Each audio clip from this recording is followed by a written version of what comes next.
And here we are for one of the premier seals. Sorting by rarity. Oh my. Two mythics. Raska and World Spine. A Desecration Demon and Mana Bloom. Also got a Temple Garden. So hopefully we have some sports so that we're able to play Braska. It's unlikely we'll try to play the Worm. Um, Obviously, if he comes into play, you're going to win, but 11 mana is just way too prohibitive to even want to try to mess with, even with Mana Bloom for its slight bit of help. So Stab Wounds, some Reaper, Ultimate Price, all very good.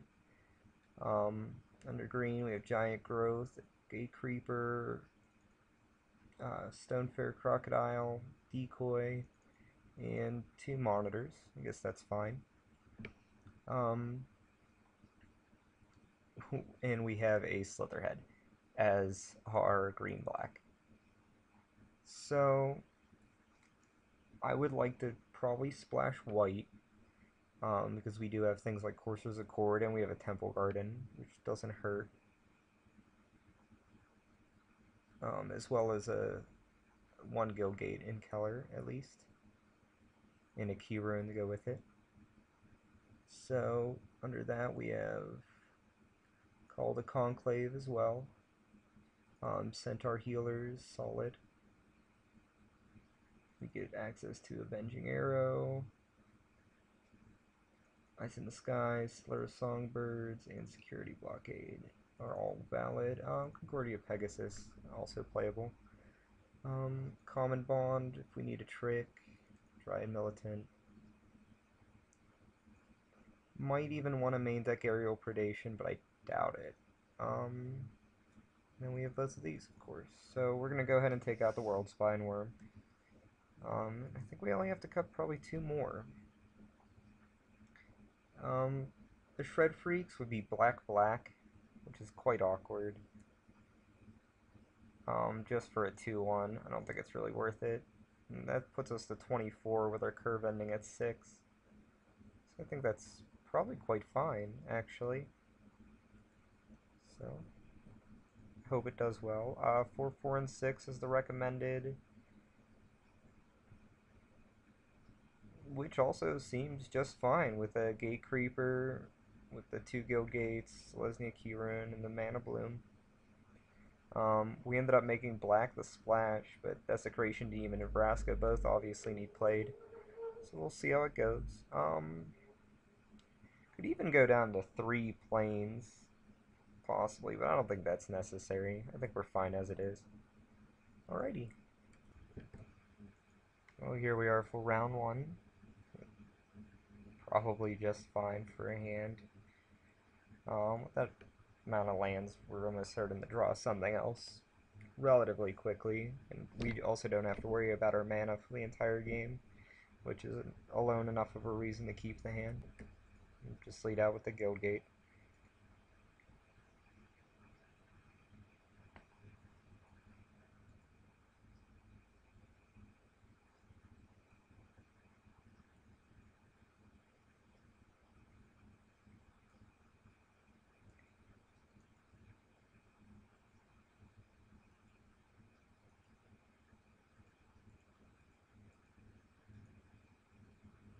Well, it's certainly a frustrating creature to have to deal with right away, but it could be worse.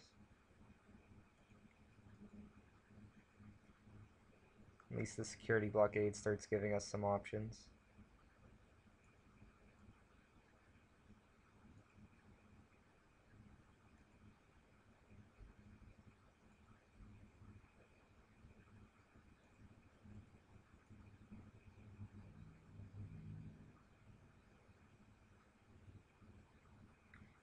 I'm a little surprised by that.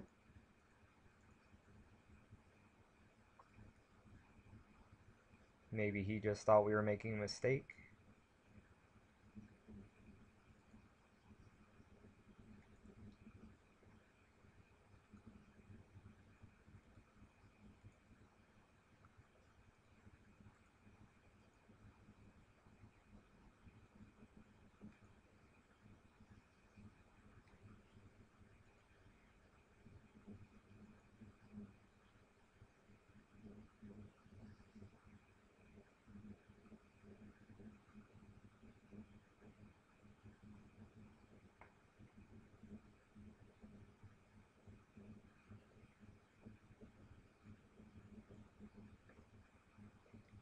And we just really want him to attack with both guys here.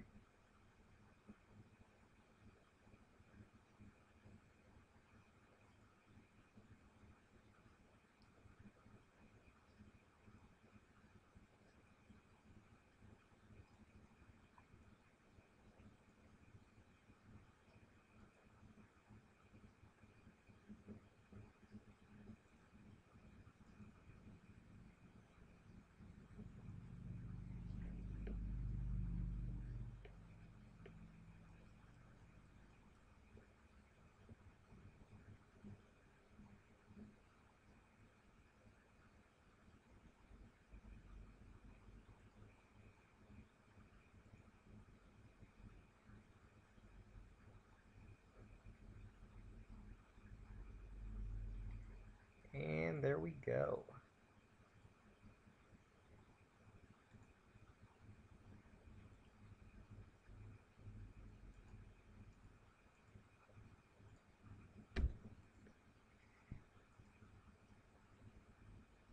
We'll even go ahead and giant growth our guy to keep him alive because the attack back's probably worth it.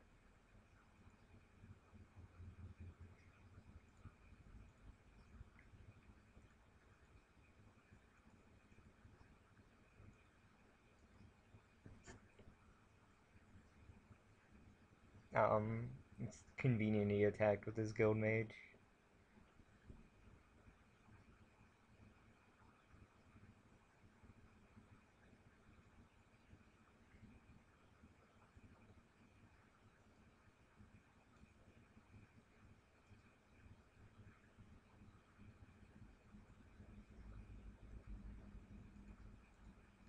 And we're in a pretty good position to be playing the demon, so that's something too.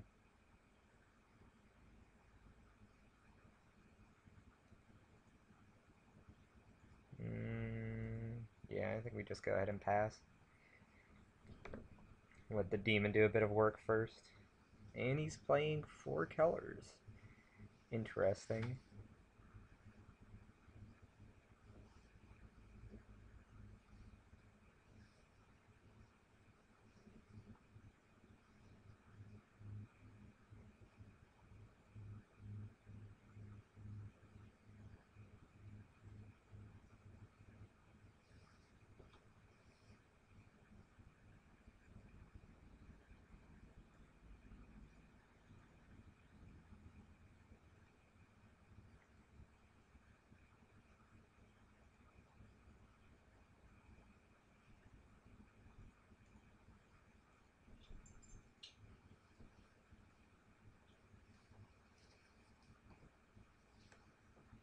Couldn't have set that draw up better if we had asked.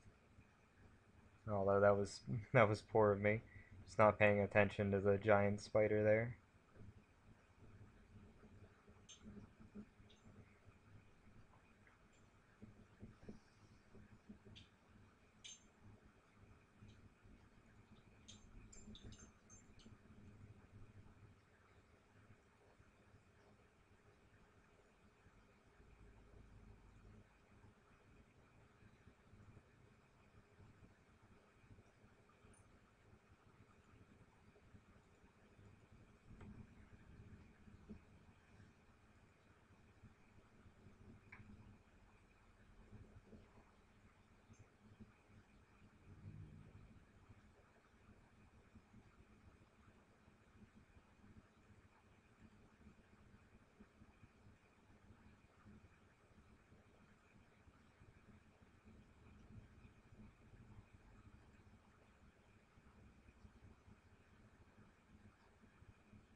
And yeah, that's a pretty good draw as well.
And that's most likely game since he has to answer several things, yeah. He had no way to remove Vraska and deal with the decoy, it seemed. We should definitely bring in Sunren Growth. Probably take out Slitherhead. That's fair. I don't think we need any other changes. We could probably bring in Aerial Predations. Take out Cellar of Songbirds. And probably Dryad Militant. Here we are, and I think we can keep this hand on the draw. 5/4 Crocodile would certainly not hurt.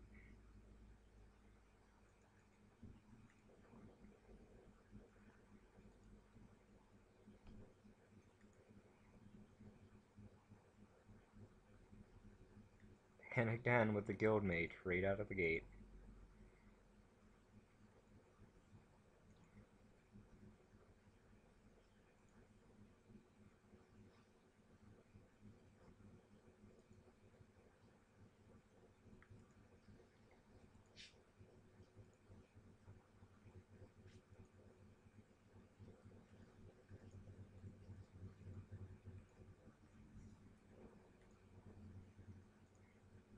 Again, just trying to put out a guy as soon as we can. Um, and having security blockade up doesn't hurt. There's That's weird. He might give it flying at the declare attacker step. Yeah, I'm like, that's the only way he attacks there. Which is interesting, because we can actually aerial predation it if we want to go that route. But I think we're better off just playing another guy for now.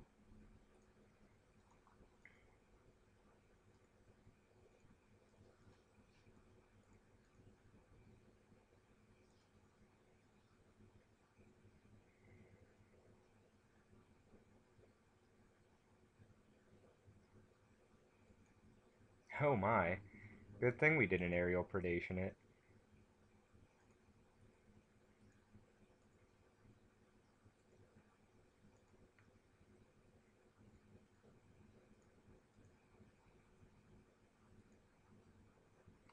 And we should almost certainly not give him the opportunity to go any farther with that. So, go ahead and do it now.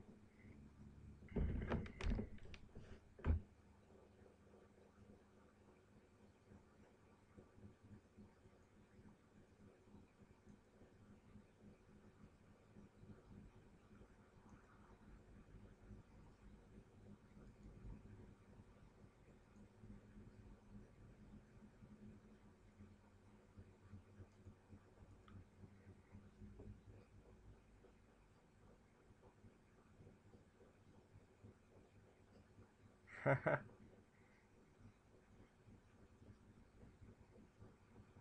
guess he learned his lesson about that one. He obviously shouldn't block.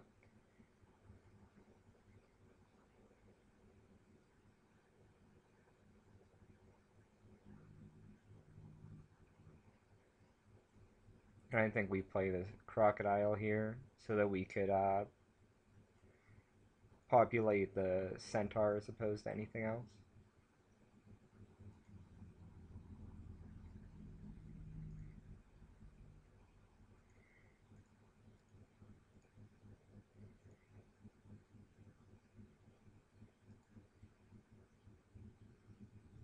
Hopefully we draw land, allowing us to common bond and arrow.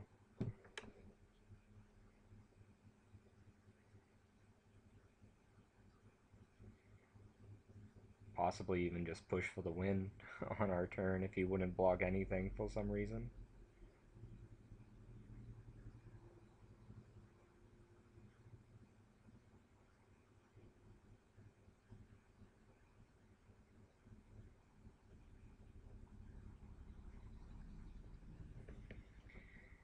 I feel pretty secure in this game as well.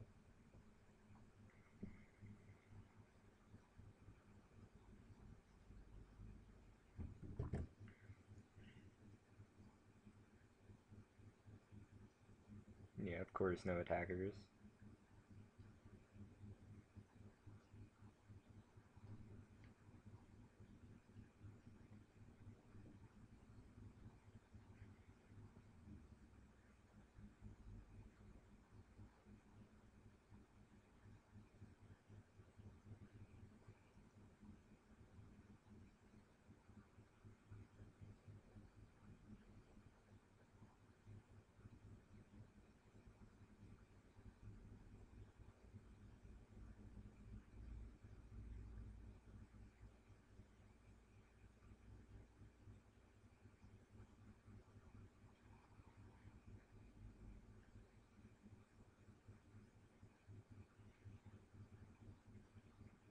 It might be valid just to play the Eyes in the Sky just for the 2 power in the air, which we could obviously make a bit bigger if it goes that route.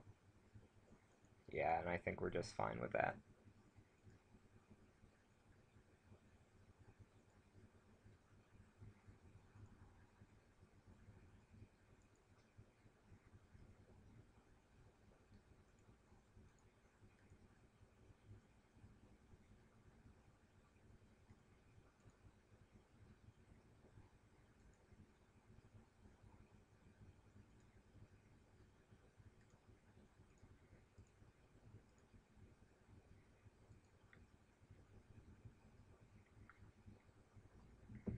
Now we're set up to have him probably get detained, but if he does that, he just loses over time.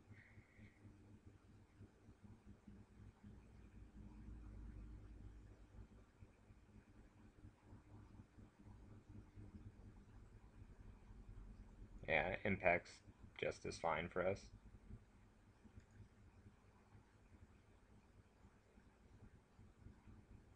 So land or giant growth would be the most beneficial for us, most likely.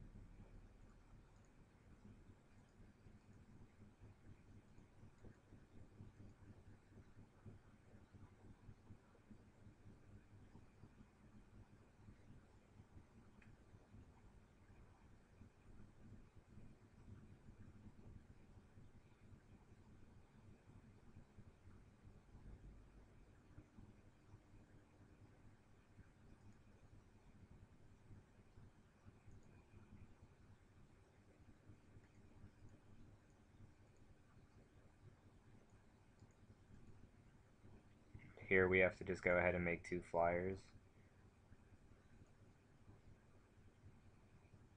Oh, finally hit that land. He's probably going to give the Phantom General flying in response to our attack, and we'll just aerial predation it.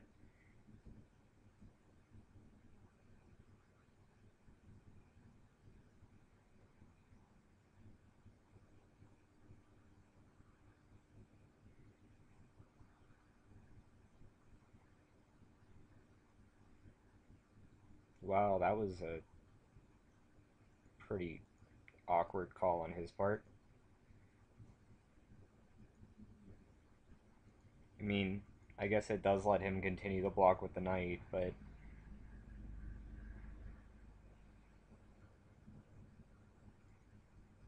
I think the ability to give other things like the Gate Reaper Vine flying is a little more valuable.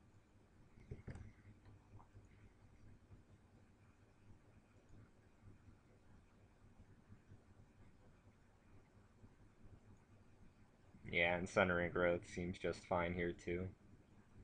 Although we most likely win next turn, regardless, of the ability to Avenging Arrow and Sundering Growth.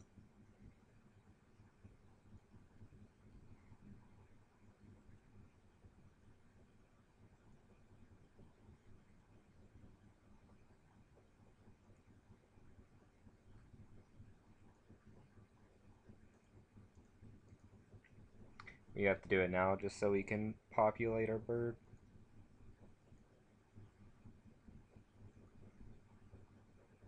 Oh, they're 2/2s because of the Phantom General. That was poor on my part. Again, just not paying any attention today.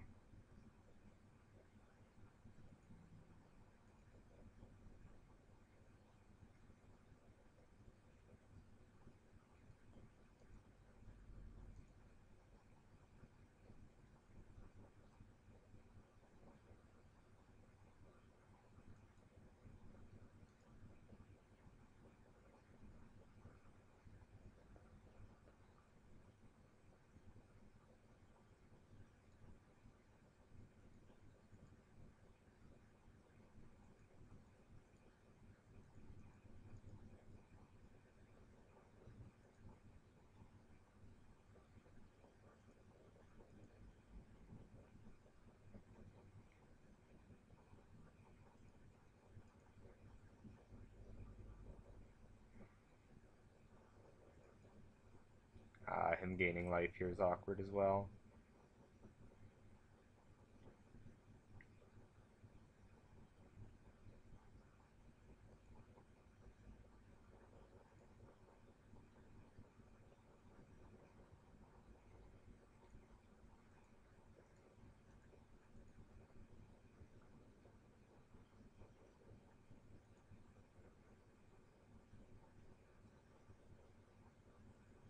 I think we have no reason to try attacking yet, though. If he doesn't answer stab wound, we just win. And if he starts getting aggressive, we win.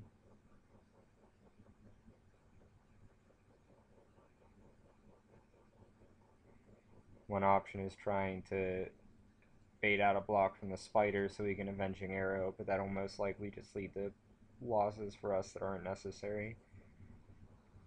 We could have also stab wounded the spider, making him a 3/3 to try to attack with our centaurs and everything else, but that also just seems unnecessary.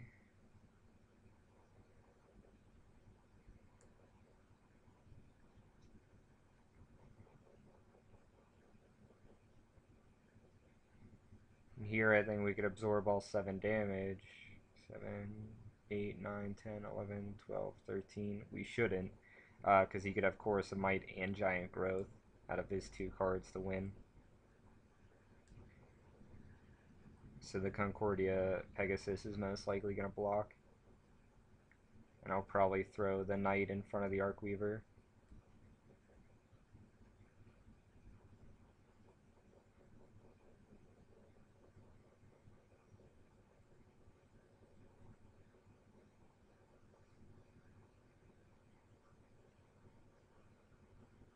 But if he attacks like that and has no effects, though, we're in pretty good shape.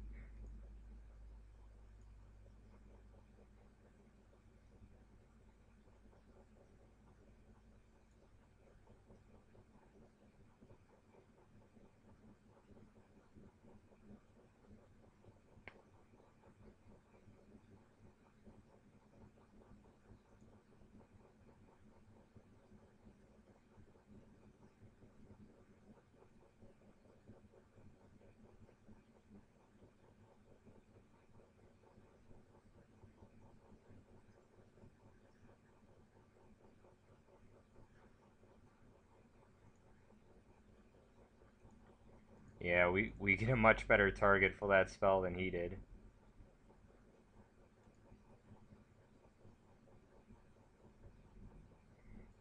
And that's most likely the win off of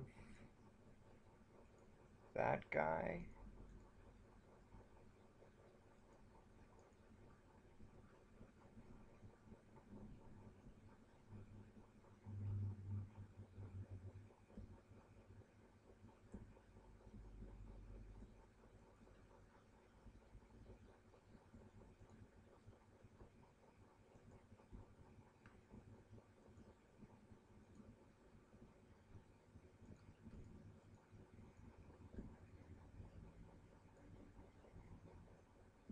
Yeah, that seems fine for us now.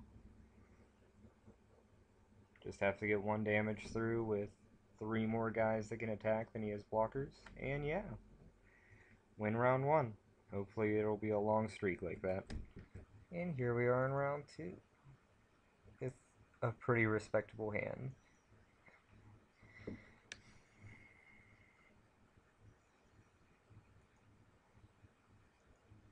No reason to shock ourselves, so we'll just continue as is.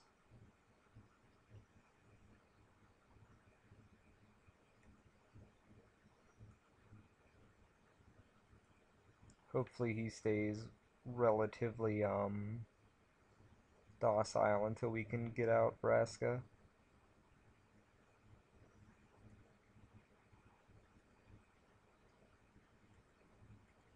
If he doesn't drop a guy this turn, he's probably in a good bit of trouble. And that's probably not going to do it on his own.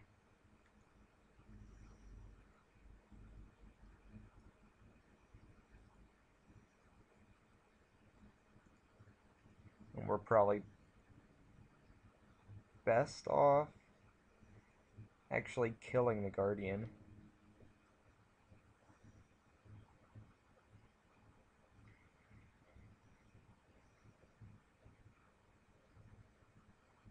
Then if he follows up with any creature, we can Slum Reaper, and that'll have us ready for another activation if we need to.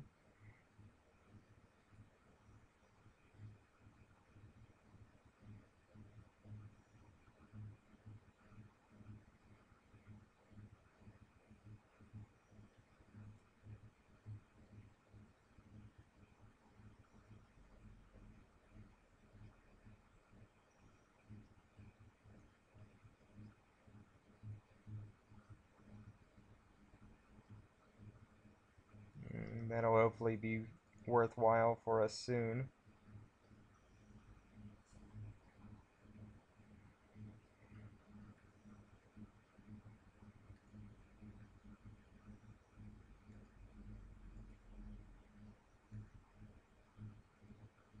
And hopefully we'll be able to get Vraska out of Annihilating Fire range. Shadow's unlikely to be a real issue.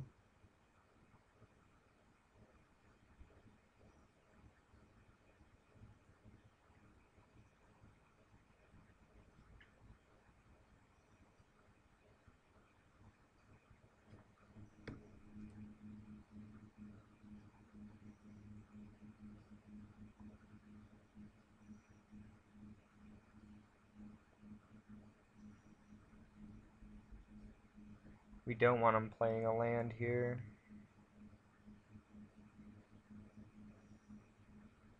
That's unfortunate. We can only pump our wolf up to 5.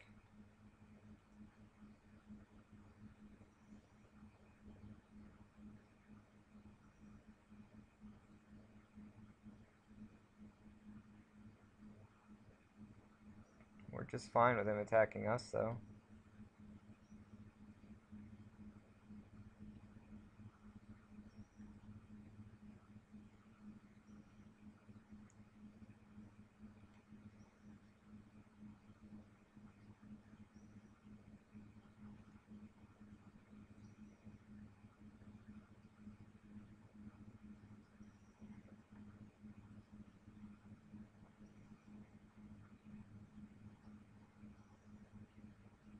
I'm tempted to +1 Vraska, but I think getting rid of the guy is probably a better call. And here we can go ahead and play our Pegasus and attack with our Key Rune, because it's unlikely he'll have a kill spell and a hasty creature.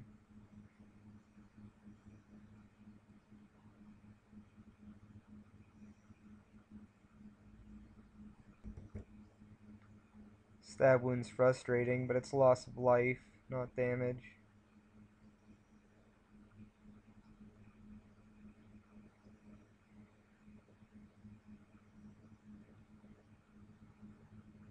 Ah, now that's an issue.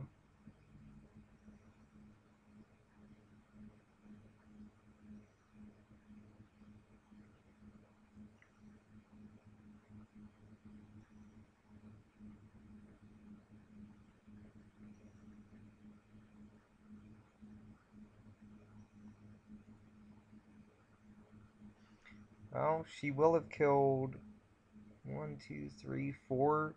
A 4 for 1 is pretty hard to argue with, so this Vraska will have done her job to some extent.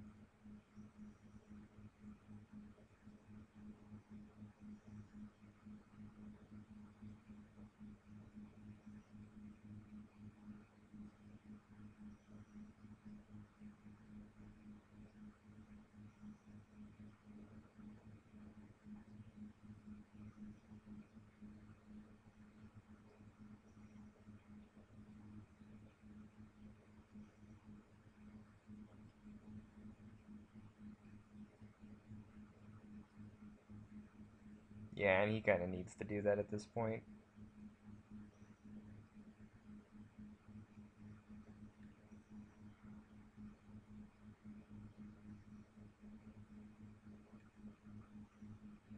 Go ahead and make some birds. At this point, we're trying to race Stab Wound, which we could definitely be in worse positions than that.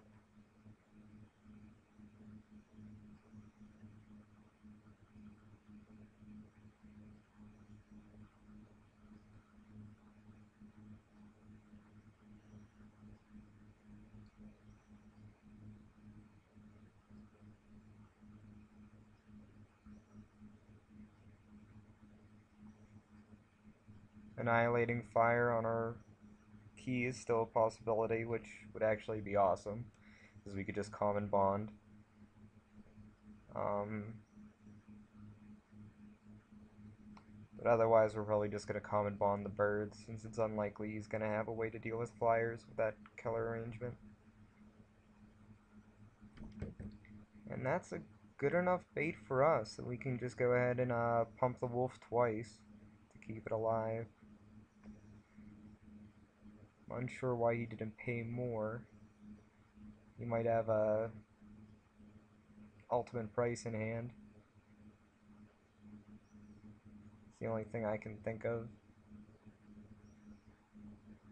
Ooh, that's much, much worse for us.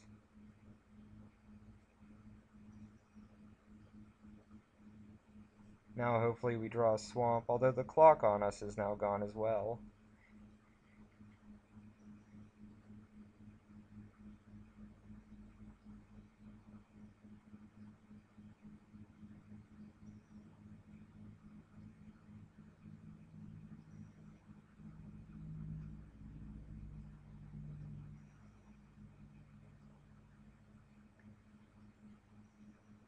That's certainly unfortunate.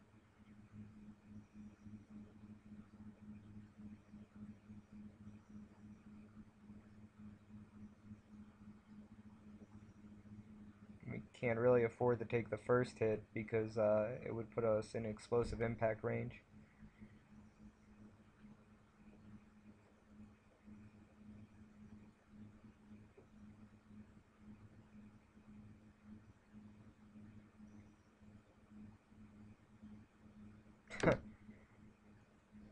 Oh well.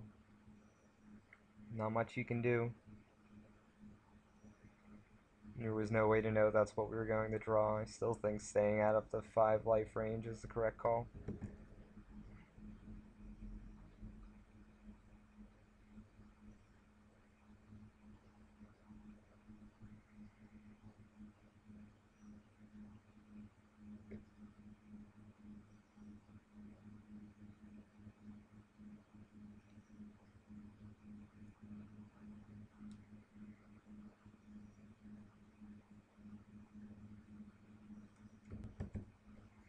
And he's back.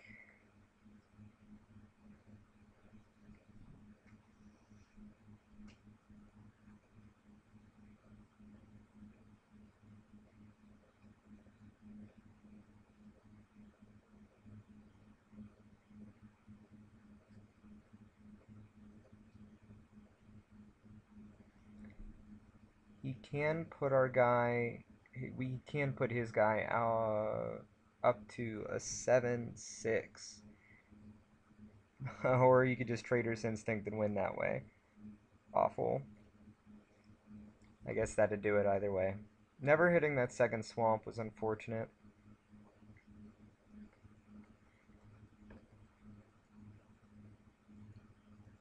Isn't that always the way? As far as changes go, he had nothing in the air.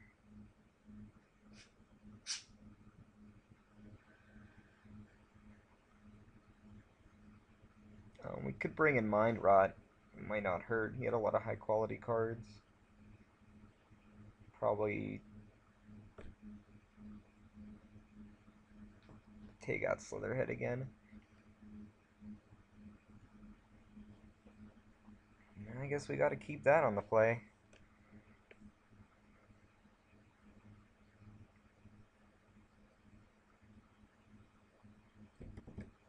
Alright. Of course, just lead in with that. Not shocking.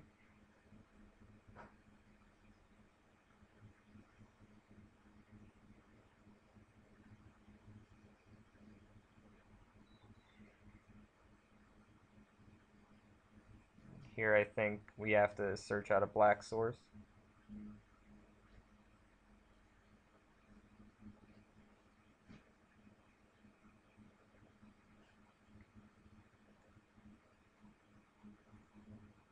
In case we draw the demon again, of course. Since we already have the double green.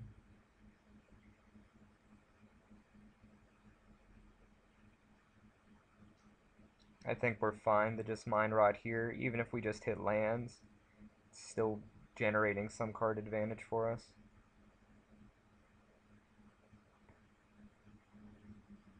You can always hope he just gets stuck as a result.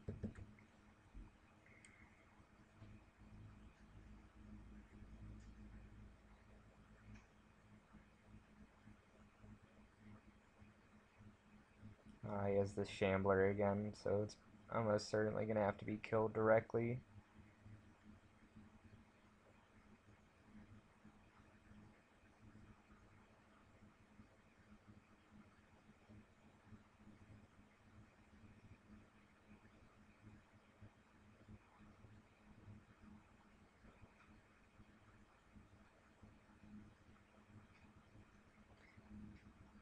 Well, we can +1 it, and still go that route, I guess. Because if he attacks Vraska directly, it would die, and if not, it puts it up to 6, and it's easier to do her -1 then.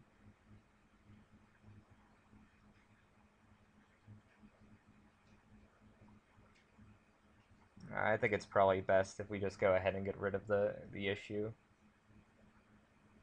No reason they'll give him the opportunity to giant growth or something along those lines.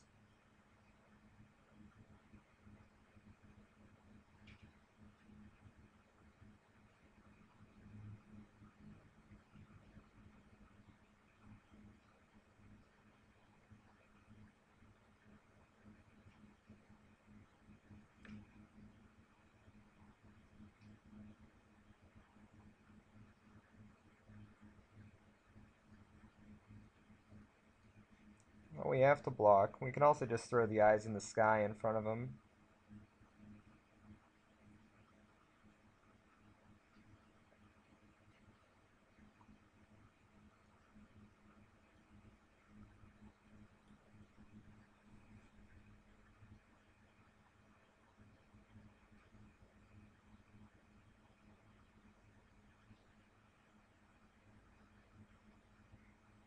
Um, I'm a little more keen to block in Avenging Arrow than I am Eyes in the Sky because he does have the red.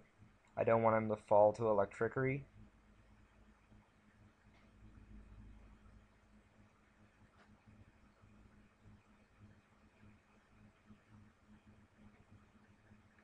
We can even go ahead and common bond here, but I think that's a poor use of it.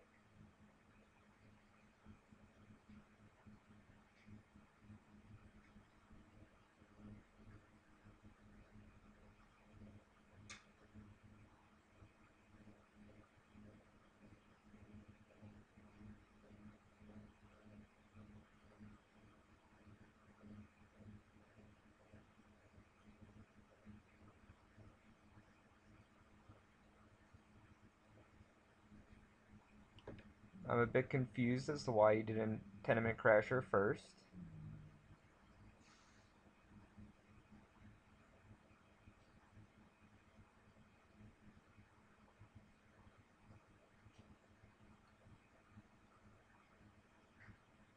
So here, Concordia Paladin is immune to Ultimate Price, or is immune to Electricity, not Ultimate Price. Eyes in the Sky, however, does fall to Electricity, but it can be done as an instance, so Sorcery Speed Removal can't get it. I think that's our better bet, and it's what I'm going to try. We only need to get through one turn, of course. If we had another Plains, it'd be much easier.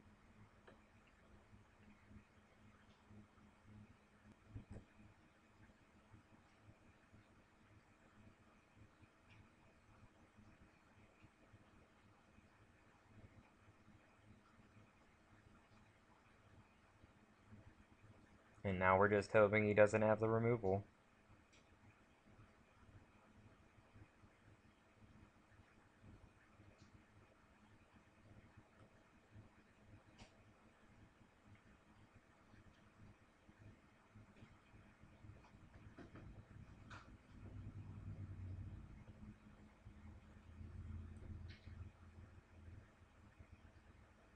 Yeah, that was certainly a possibility.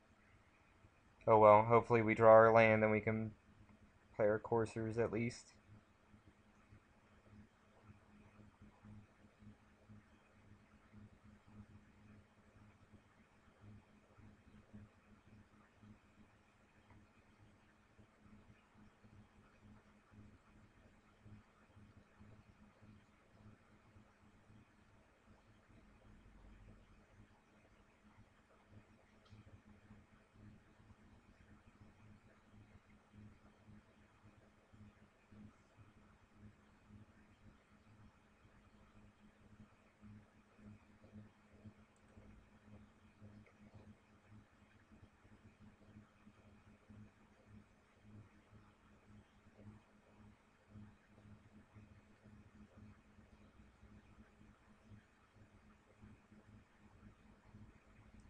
tempted the common bond, but it won't get us the win any faster in on that turn anyway.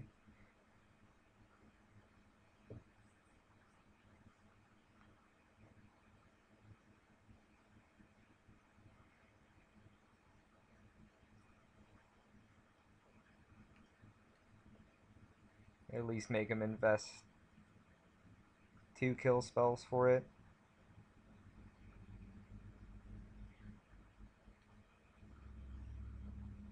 And keeping a 3/3 alive at this point is pretty valuable, because I assume one of the cards in his hand at least is a land.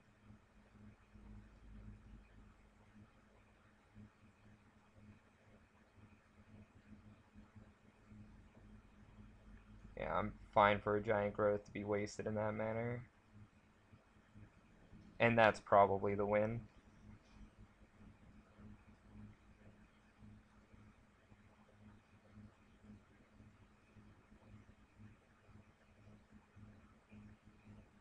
It's something we just have to play out right away.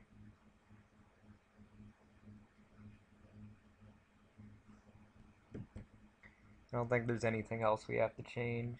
So I think we can take it as it is again. Hopefully get him on the third game. I think we can keep this hand as well.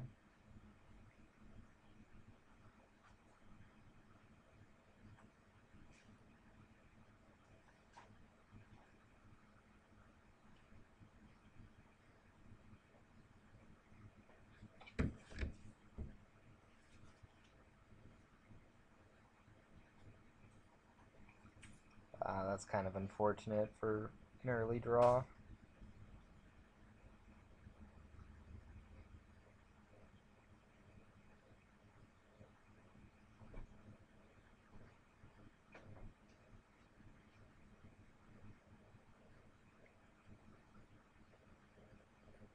Hopefully he doesn't follow it up with more aggressive plays. Splatter Thug here certainly makes things difficult. We're not having any luck with drawing. So we're going to be at 11 before we even get the resolve again.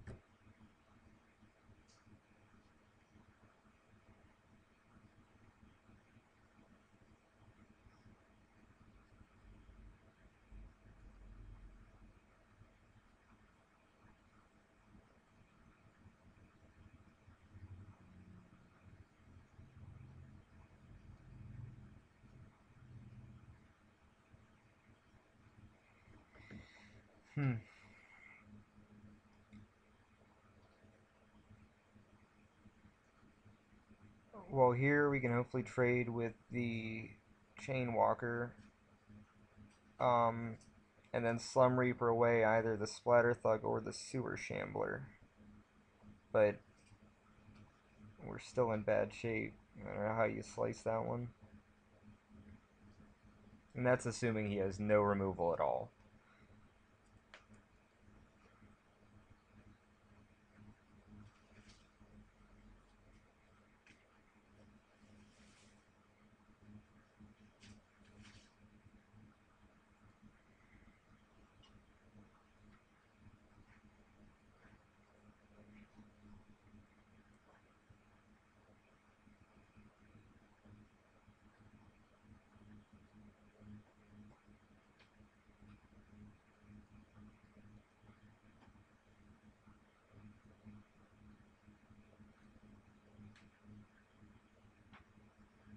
That was poor on my part too. I could have attacked with a Golgari Decoy.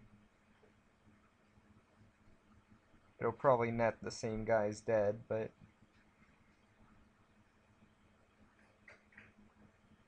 it would have still been the proper play. Because we could have Giant Growth then and then forced him to sack. It leaves a little bit less up to chance.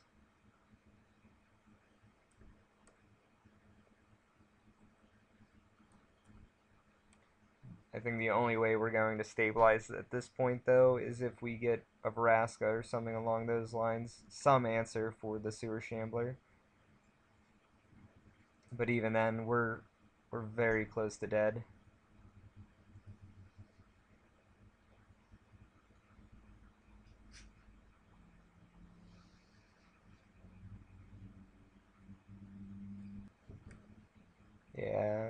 That certainly makes this awkward.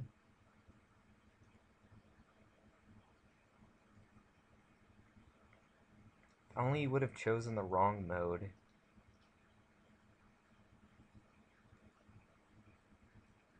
I guess Courser's Accord is the right call here. But we don't have many good ones. We're going to be taking 2 more damage next turn. We're on a 2-turn clock that we really can't deal with. We can swing full 10, but that does us no good if we just die. Oh, and he drew Rogue's Pass at some point that I didn't notice, so that's game. Oh well. On to the next round. And on the round 3, on the play with a pretty iffy hand. We're going to keep it because of the security blockade, and we only need a swamp for the demon and a forest by our 3rd turn for the crocodile.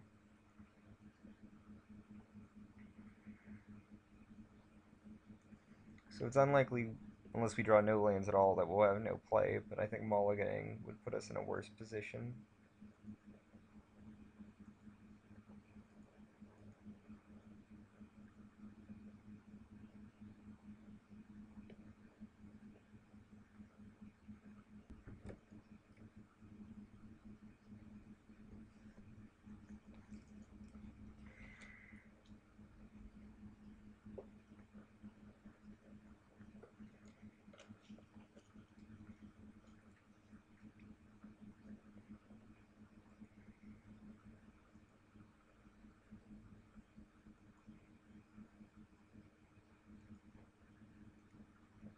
And there we go with that, at least.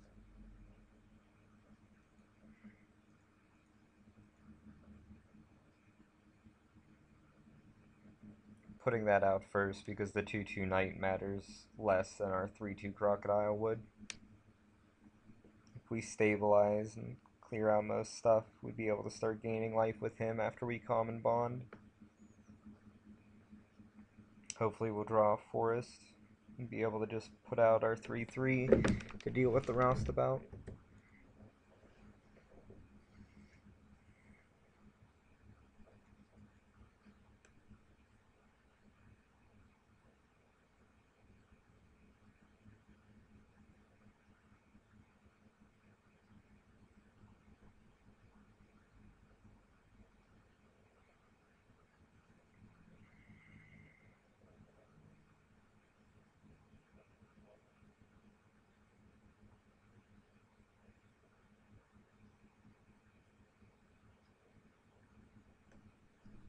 Alternatively, we can just take 4 here and common bond our knight next turn, which I think is what we're going to go with. That certainly invalidated that quickly.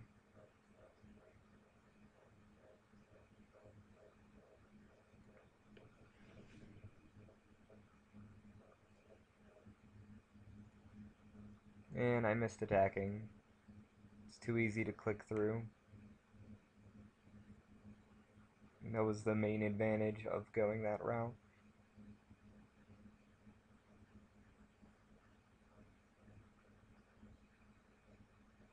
If he moves the saber over, we giant growth. If he doesn't, we common bond.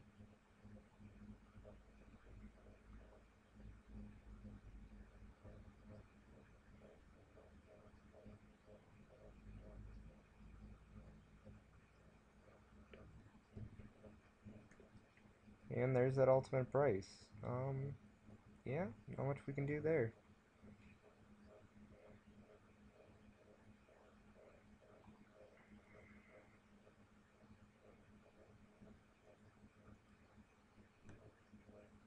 I think he was probably a little hasty with that. Uh, and I guess he gets in a little bit more damage that way.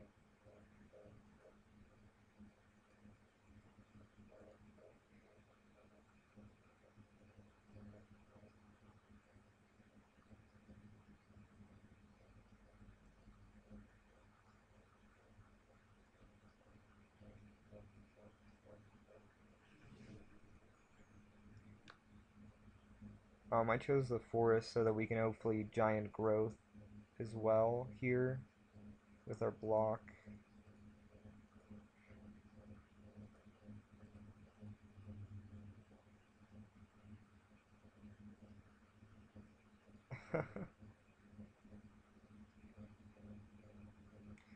Well, not much we can do about that. Guess just take another two. I should have prevented that. I'm just real bad across the board here.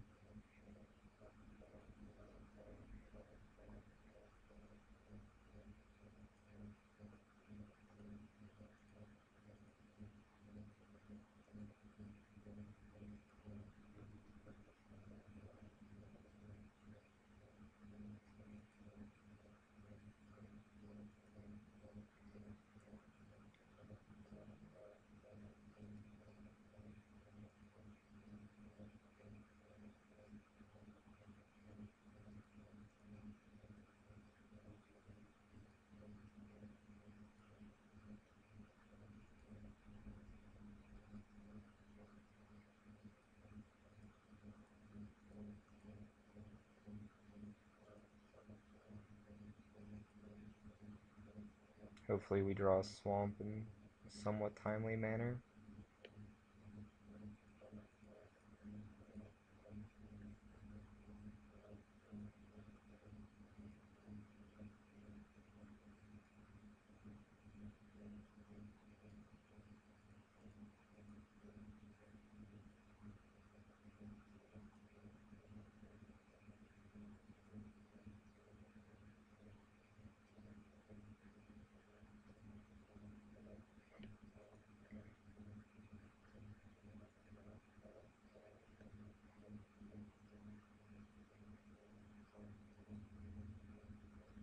Here we're actually not going to block, prevent the one again, so that we can start gaining life with the Croc on our next turn.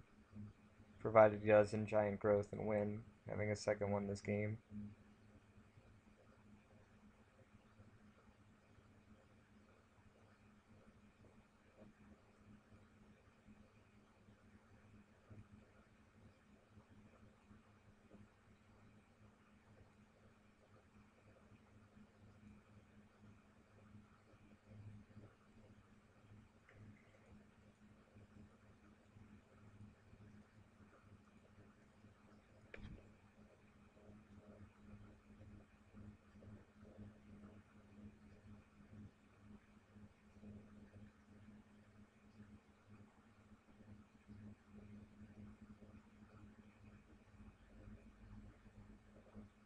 Still hoping to draw that swamp at some point.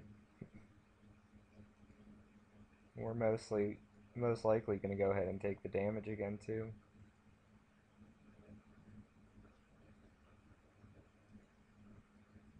Now suddenly that feels a lot more dangerous, but I don't think it changes the course.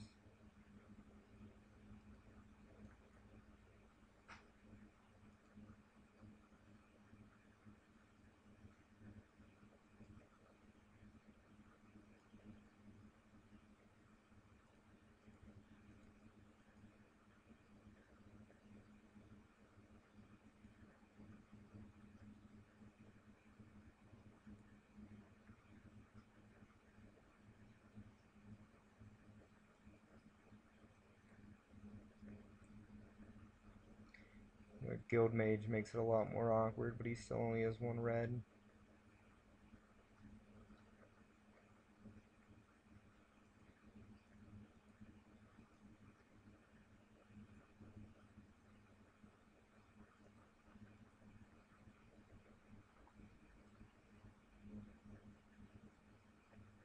Yeah, we have to put both on him, otherwise he'll die. Because he'll be able to do that trigger once.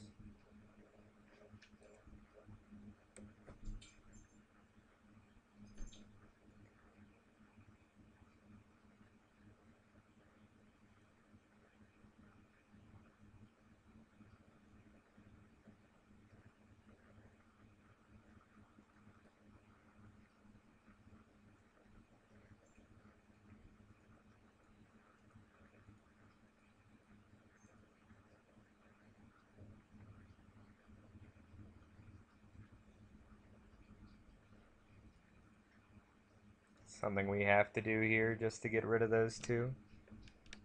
We just can't let the Guild Mage stay alive.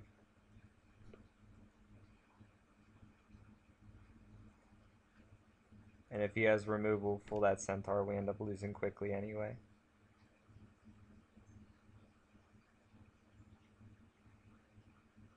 Yeah, so we would have died regardless. And play was still probably the proper one.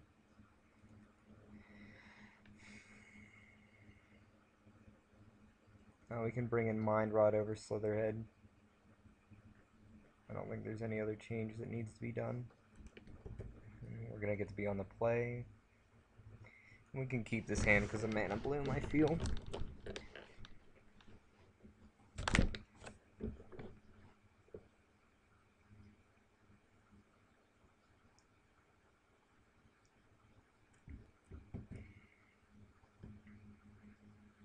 Hopefully we'll still draw our land on the third turn, but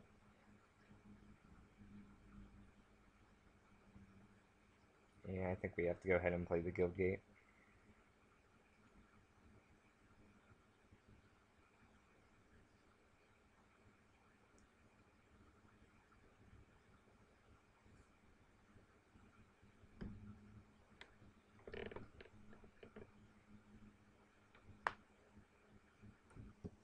He starts with a Chainwalker this time.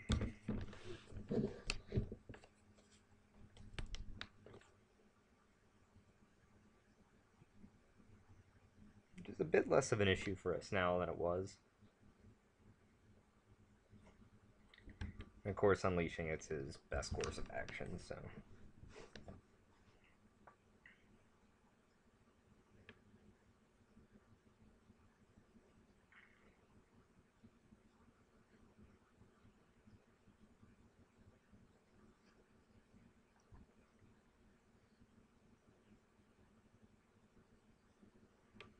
I'm tempted to Mana Bloom for 2.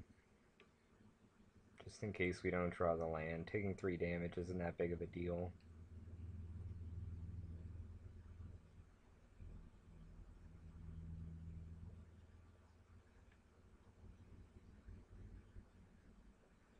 And if we do draw a land now, we'll just be much closer to putting out the Courser's Accord, which I really want to resolve before playing Eyes in the Sky, of course.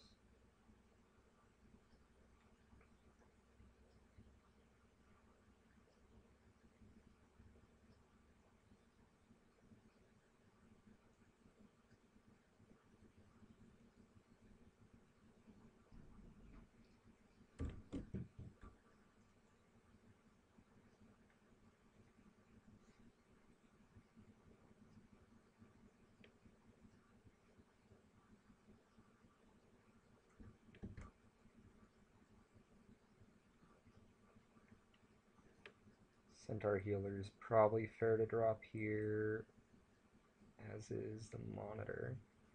But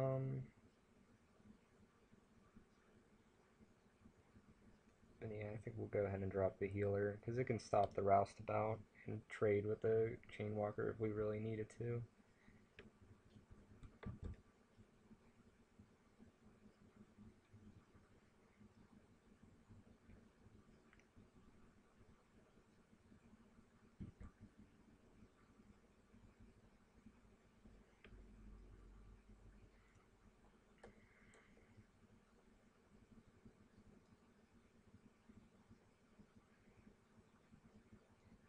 I think we're fine with forcing him to regen at this point.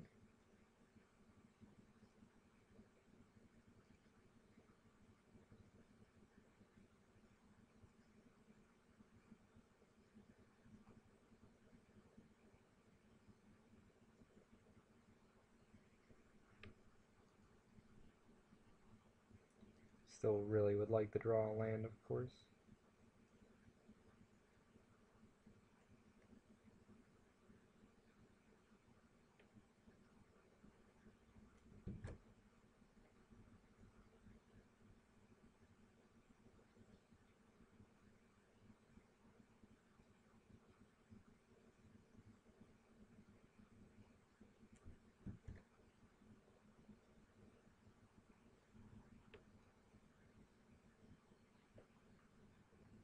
That's certainly getting awkward, but we can just keep playing out guys without much of an issue.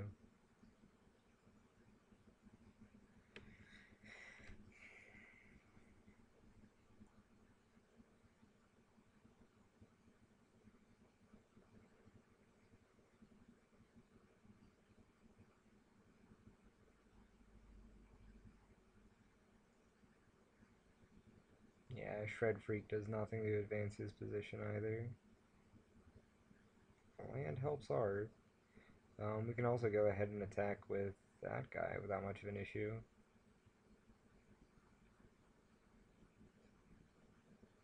And then just go ahead and play another.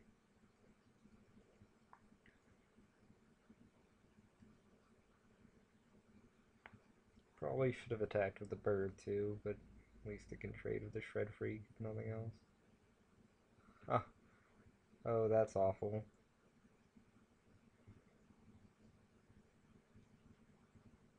Hopefully we draw a land and can Courser's Accord.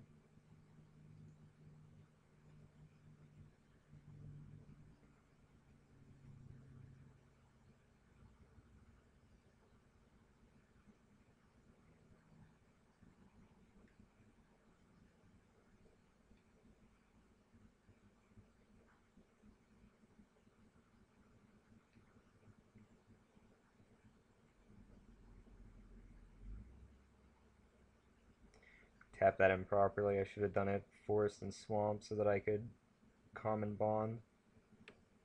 Um,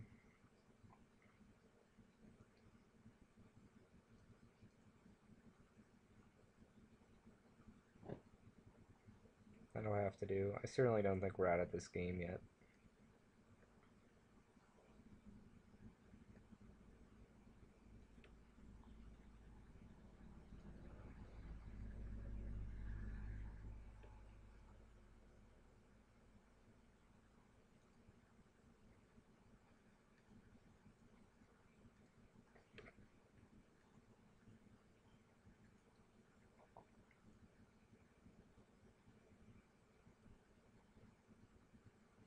Okay, Mizium Mortars is certainly a hard card to deal with.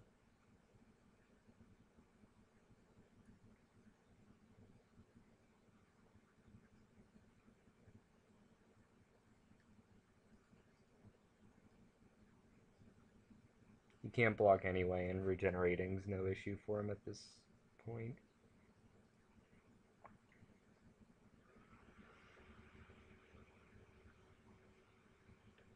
So I think our best bet's probably to play Slitherhead. Yeah, I think attack with a Centaur. Actually, both Centaurs seems fine. And then we can play Slitherhead and Eyes in the Sky and populate a Centaur.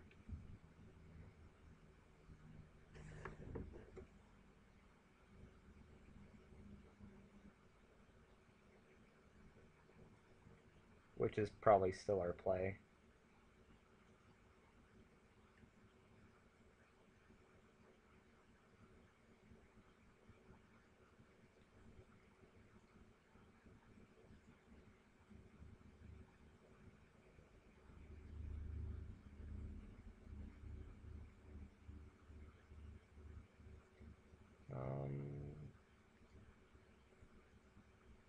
He probably has removal for that. Or not. I guess we'll take that. I think we can safely keep this hand as well.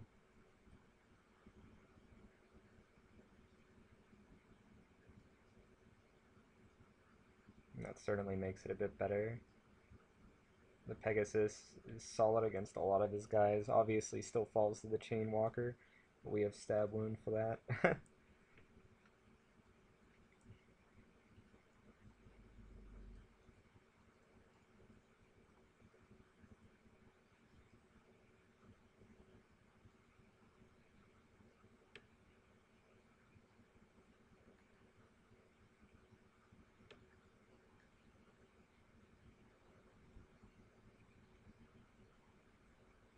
Oof. Actually, I feel we have Stab Wound for that. Seems to be a bit more of an issue.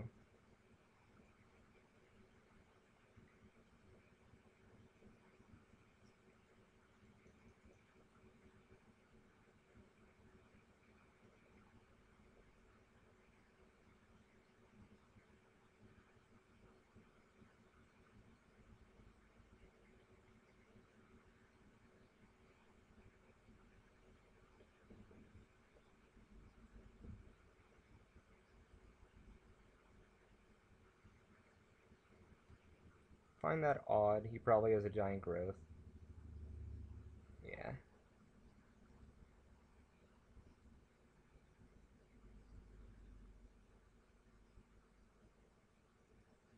Here, I think we just go ahead and play this seller again.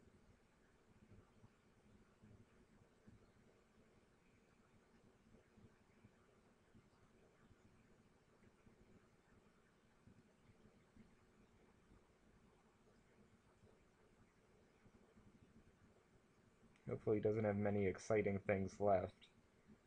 And we'll be able to handle it with Vraska if he doesn't play a creature. Or any effects here, assuming.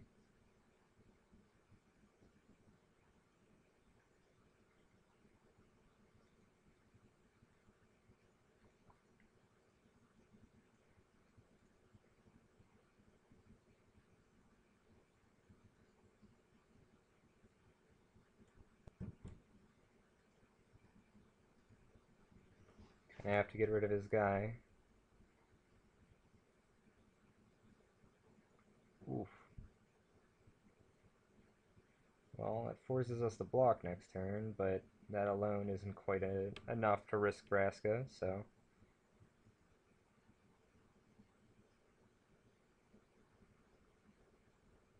I really wish her ability set in cannot be regenerated.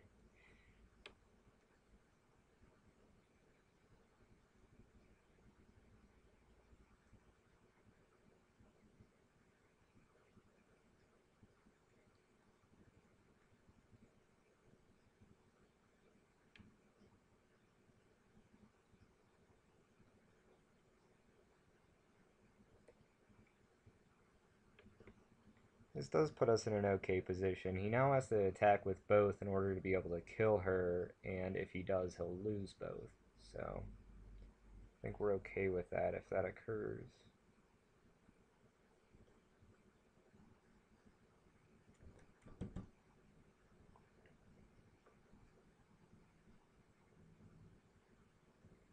Ah, he's attacking me with both. We still have to block.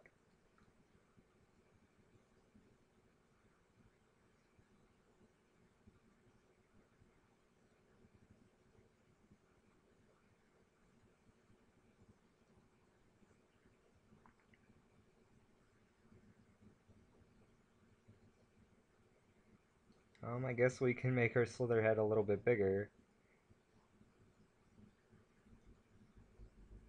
It only needs to survive a turn at this point.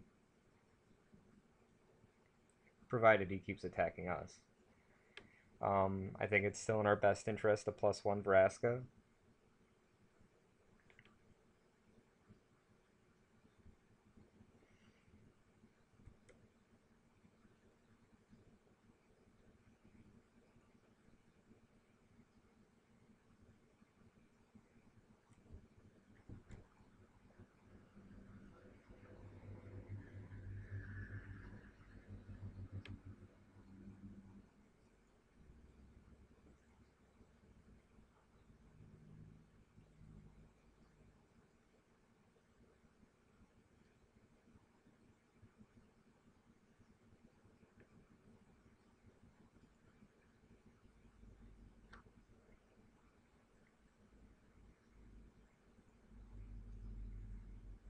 Well, provided he doesn't explosive impact us on his next turn, we should be able to start gaining life with our Croc.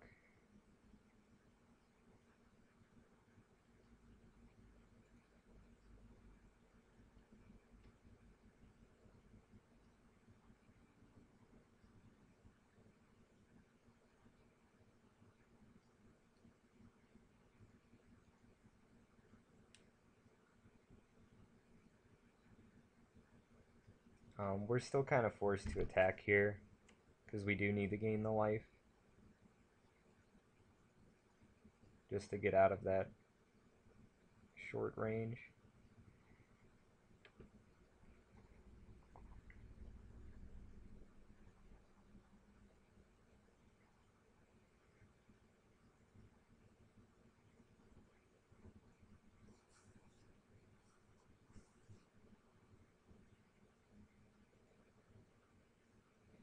Hopefully he draws some lands to match us.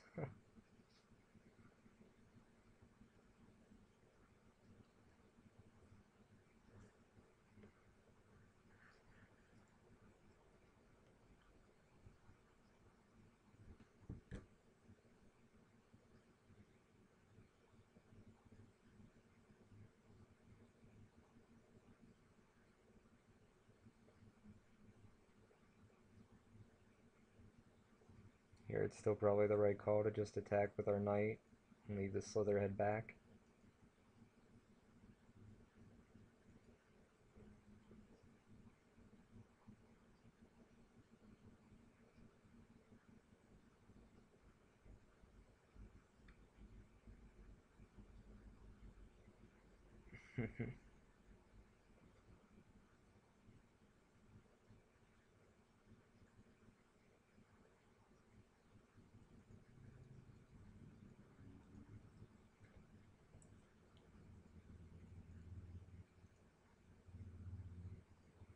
I still think we just +1 here.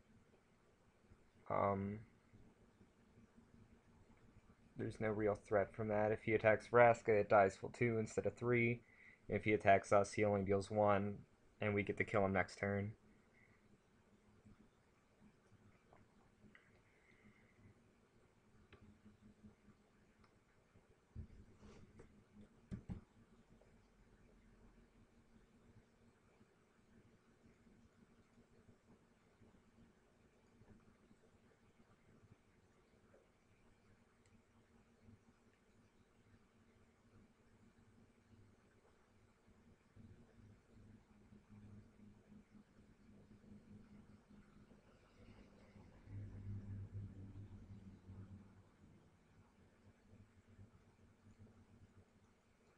Oh, that's unfortunate.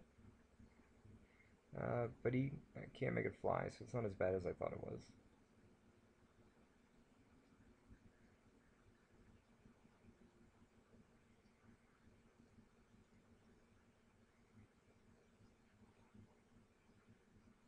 I still think we have to block here. Prevent the damage.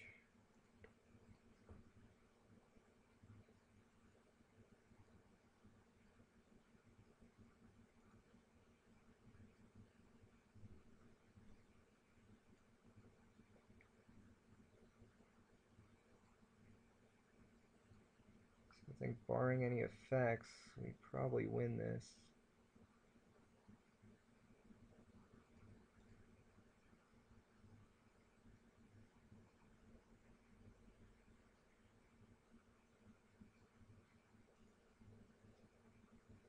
Yep, that's the match. Awesome.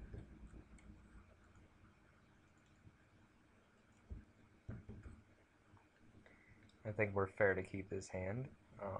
Round 4 now at 2-1.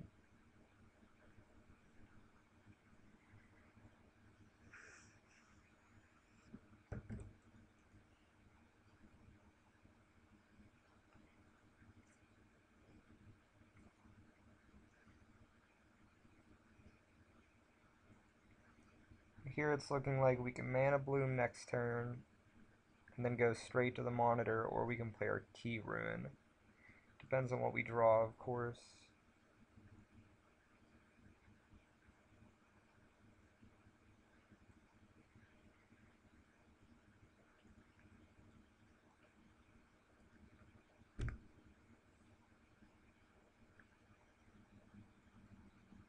Yeah, I think we're fine to go ahead and Mana Bloom for 1 for right now.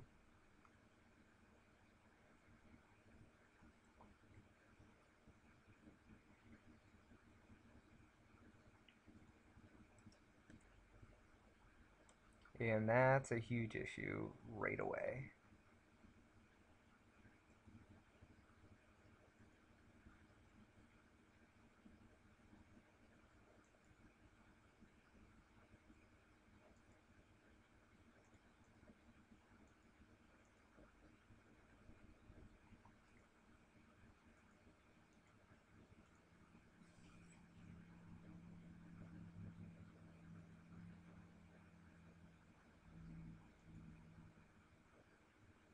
Hopefully we draw.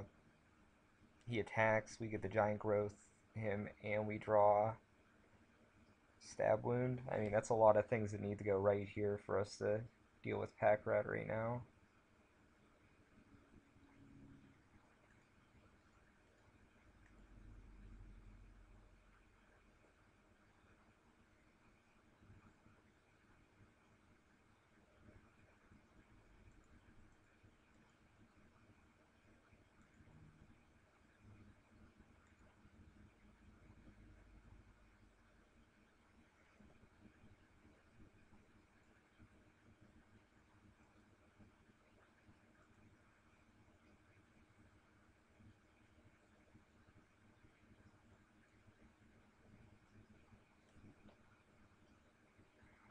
We can play Slum Reaper, but he'll just go ahead and ditch his one guy. So that does us no good.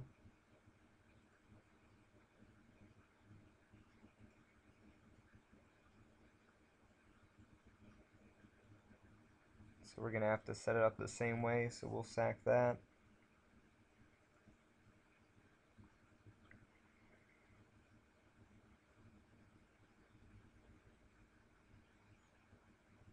And he's almost certainly not going to attack into us on his turn. It just wouldn't make sense.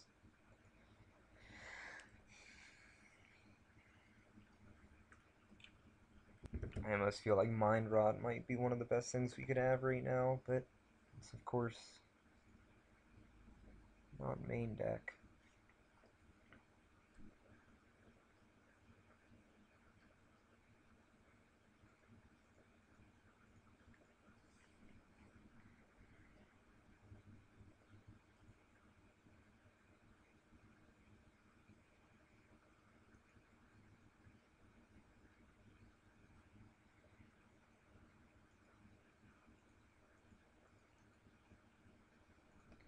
Little reason not to replay the Mana Bloom here as well.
Yeah, we don't have many good options at this point, unfortunately.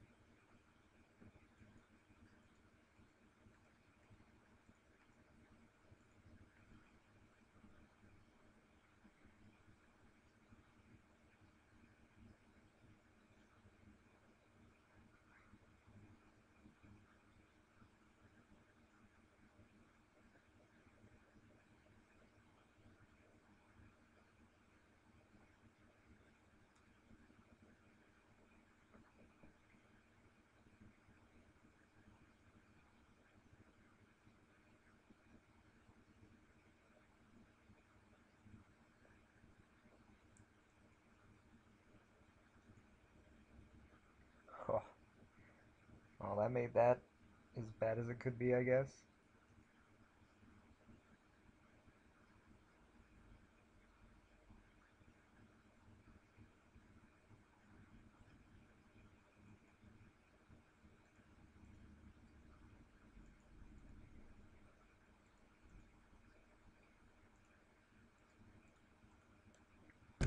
Yeah, I don't know how we can dig out of the hole here of pack rats.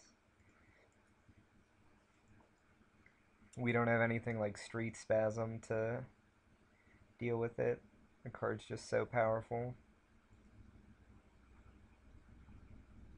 Here we almost have to block, but he can still just pitch two cards.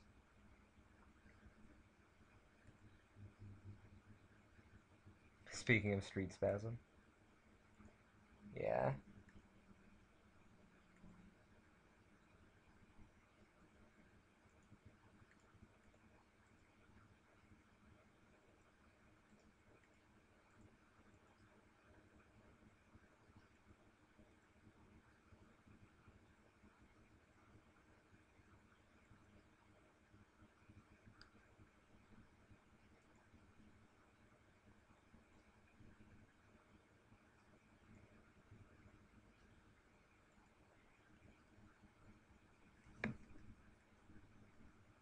If he attacks with everything and discards a card, we lose. Doesn't matter what's in his hand. Lost to just Pack Rat. Oof. I guess that was a good card to see nonetheless. So what can we do? Mind Rot. Anything to generate a bit of card advantage, I guess. I really feel like that's our only option out of this. Um, Splashing blue for dramatic rescue, I guess, is possible. But that still only kills one. It doesn't seem very ideal.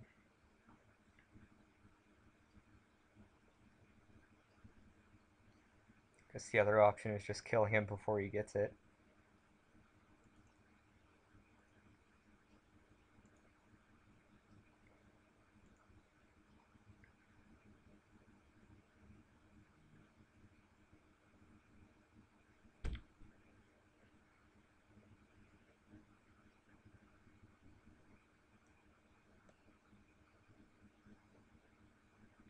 Here we're gonna play Guildgate, land, Mana Bloom, so that we can Slum Reaper if he plays it before playing anything else for some reason.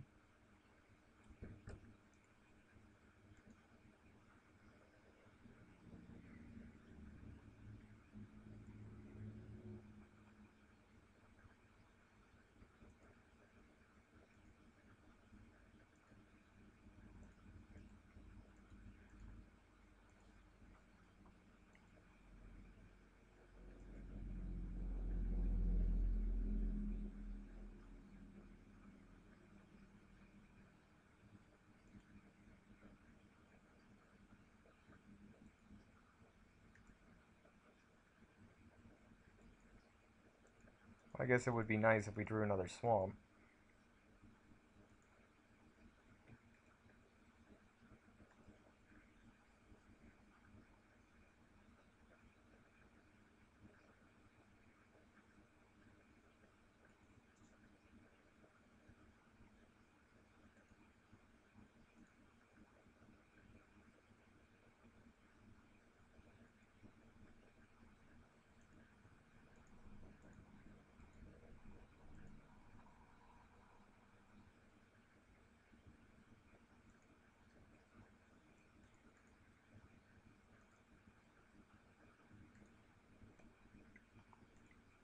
That was another poor play. Should have attacked first.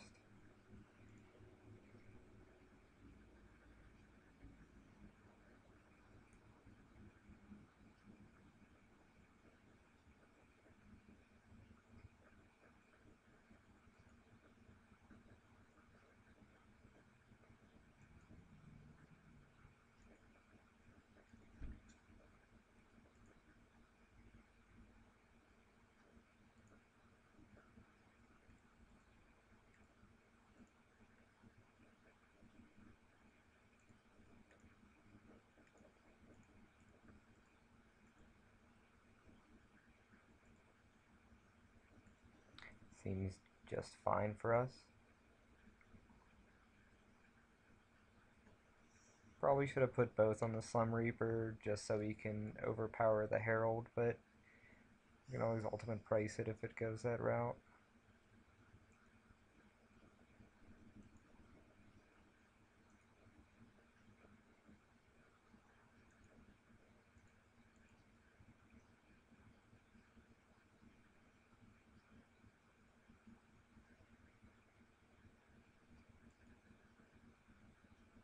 We can leave ultimate price up, but I don't think it's necessary, so we'll just go ahead and mana bloom for 2 instead.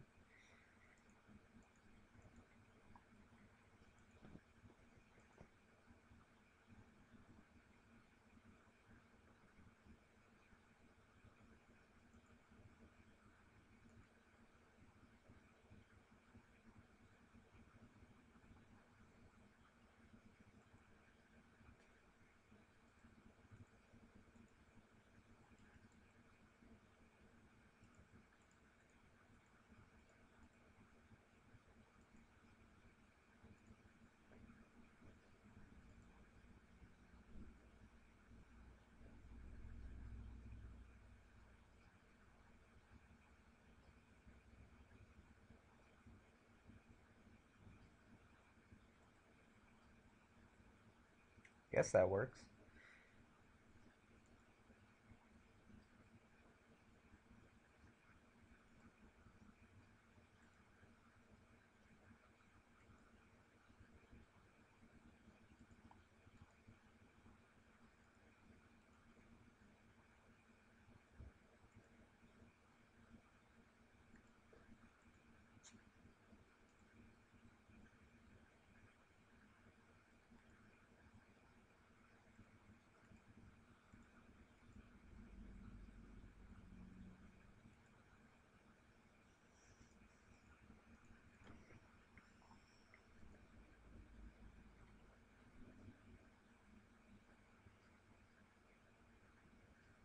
This is twice now we haven't had the swamps to pay for a Desecration Demon, which is pretty awkward.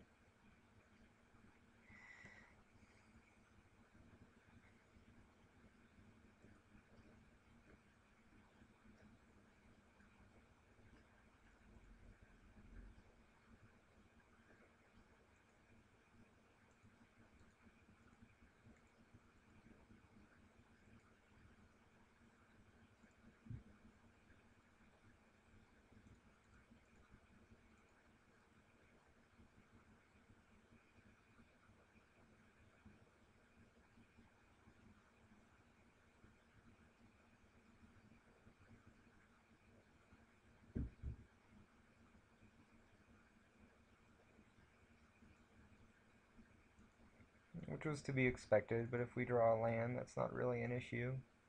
Because I can just make him much bigger.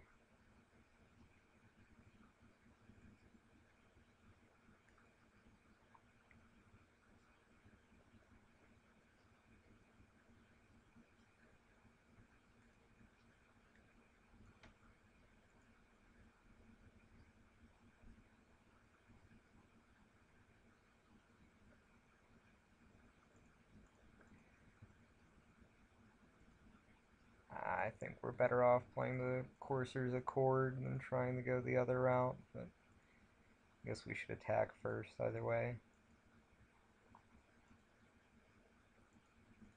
I don't like not leaving up ultimate price, but it's not really a big deal.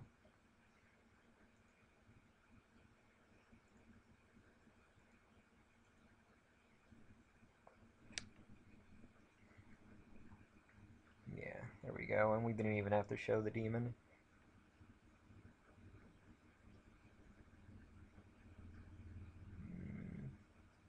I'm gonna go ahead and pull up Plains for another swamp. I didn't realize my mana base was that far off. I think that's the only change we need. Ooh, awkward. We're on the draw though, so we'll try it.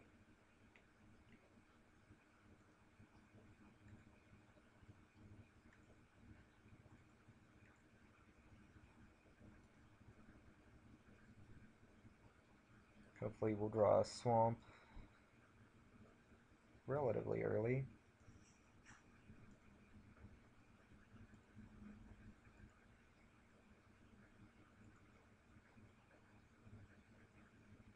I do not want to see Pack Rat this turn.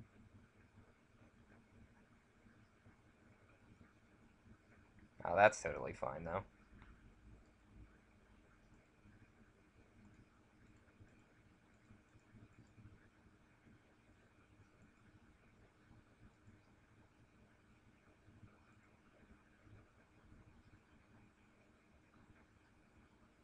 just have to kill him before we resolve Vraska, of course, which requires two separate draws at this point. Ooh.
Swamp would probably be our ideal draw here.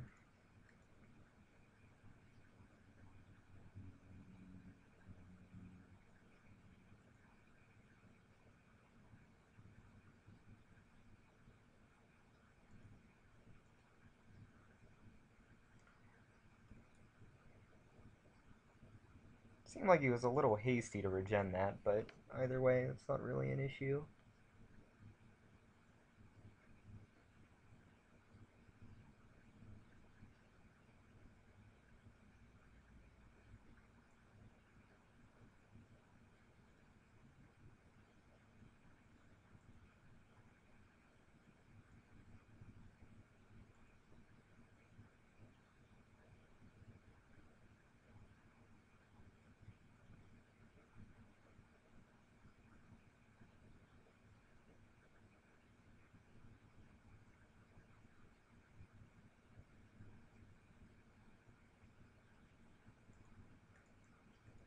Now hopefully we draw a swamp, because ultimate price would be a great way to deal with that slime.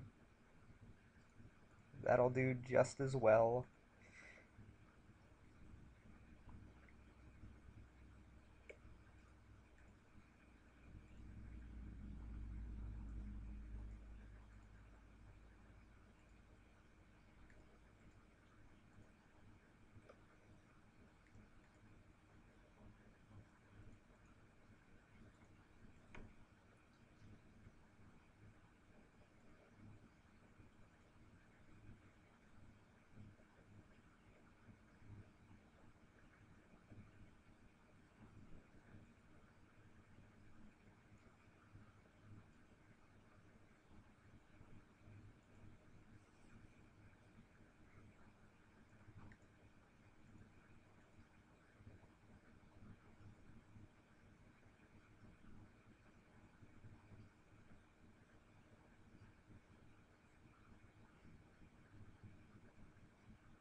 I'm a little bit surprised about that block.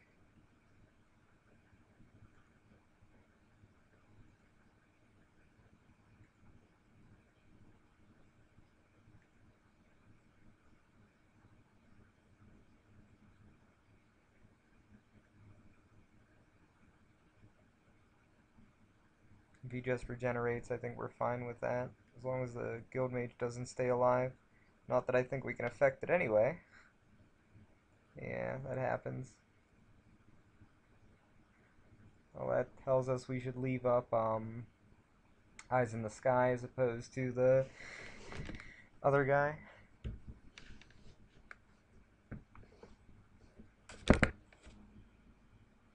Yeah, and there we go for that one at least.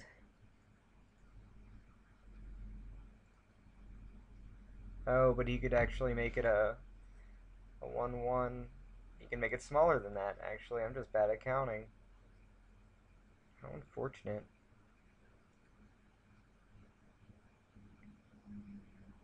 Okay, I didn't notice the Transguild Promenade, so he could have made our 3-3 nothing.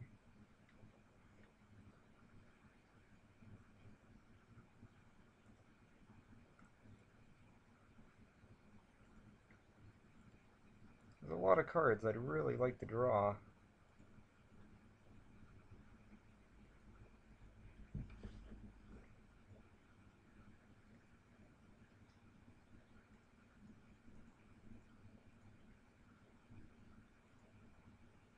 Vraska being a pretty noteworthy one.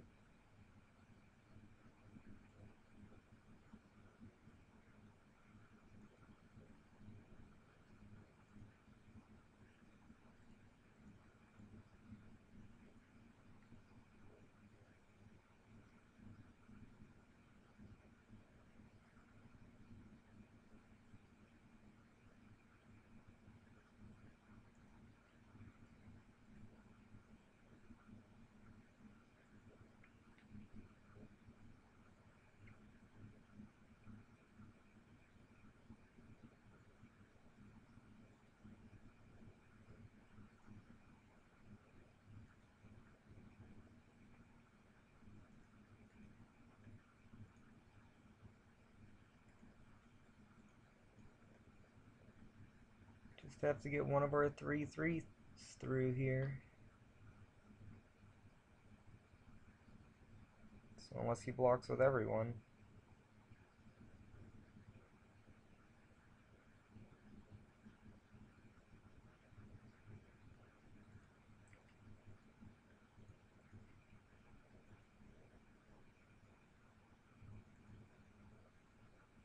And that's the match. 3-1 and moving on. Here we are with another solid enough hand.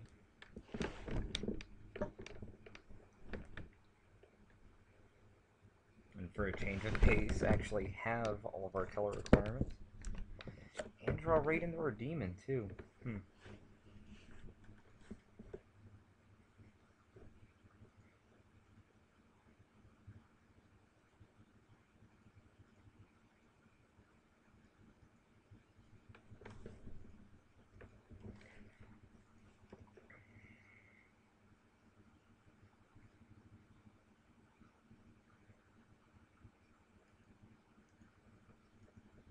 I think I'm okay with that exchange at this point. Not too terrible for him to use a burn spell on our guy. I think he had to a mulligan, though. Yeah, he mulliganed the 6. Is it Keyroom?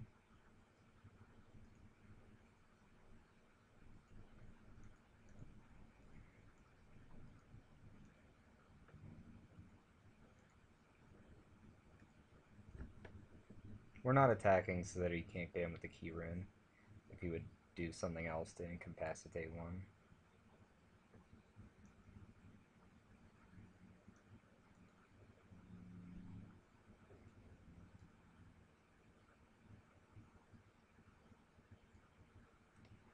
And that's definitely a Vraska. Yeah.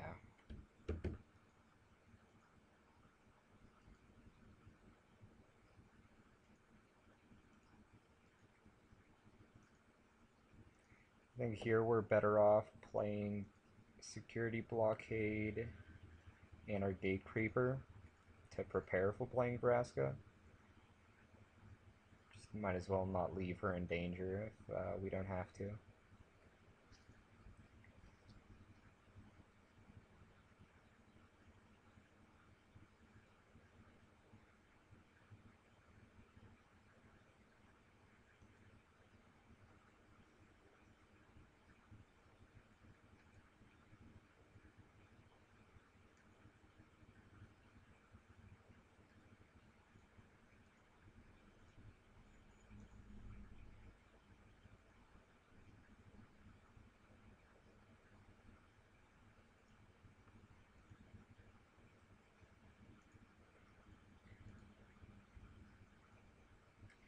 And we, of course, play her out. And we kill the Guild Mage because it gives him too many options. Play out the Guild Gate because he's already seen it, so there's no value in holding it. We just wait. Although I think we have this game. That's a pretty devastating start to go Demon in Nebraska. Ooh, Chaos Imps. Not unleashed.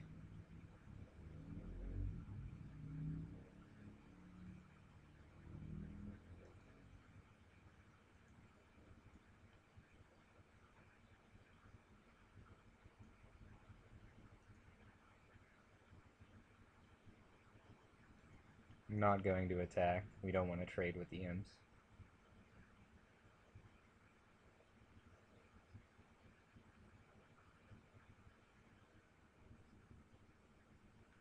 We have better options, like just letting Vraska kill him.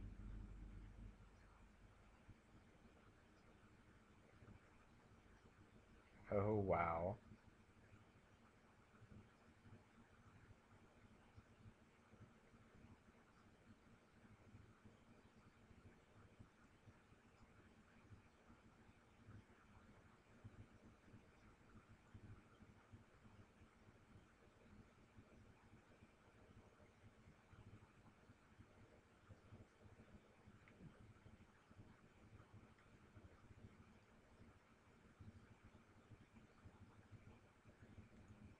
And we win. With no cards in hand, he... Oh, he can still tap down our demon. Wow, that was poor on my part. Ah,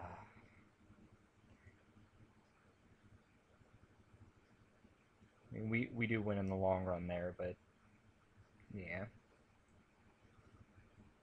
And aerial predation comes in, both of them, right away. We can take out Slitherhead. Can probably take out the Militant. Um, I think that's all we need to change.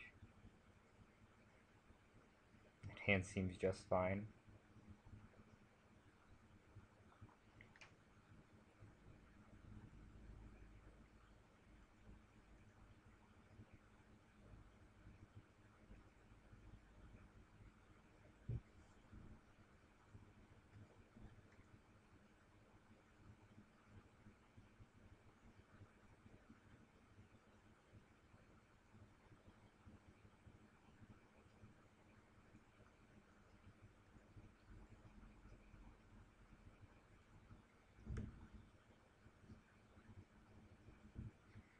Might be a little hasty to go that route, but it limits damage to us and it does start doing damage to him, so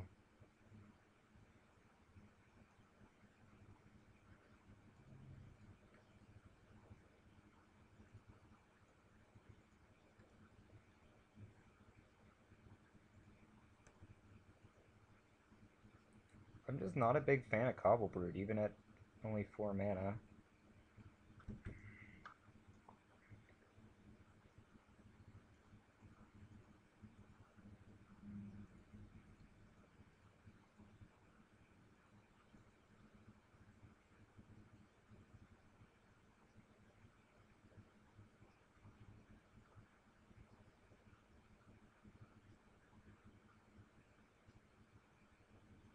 With 1 more mana, that'd be advantageous.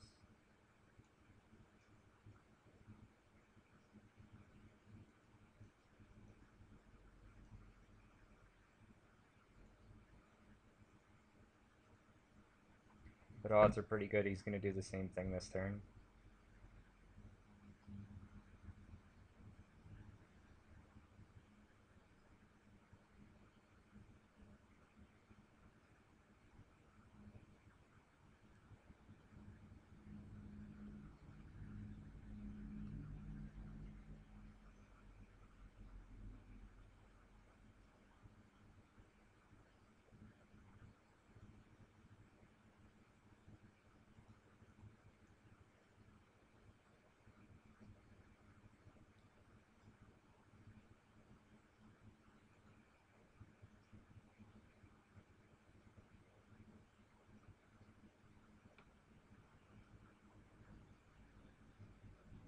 We really want him to give it flying, obviously.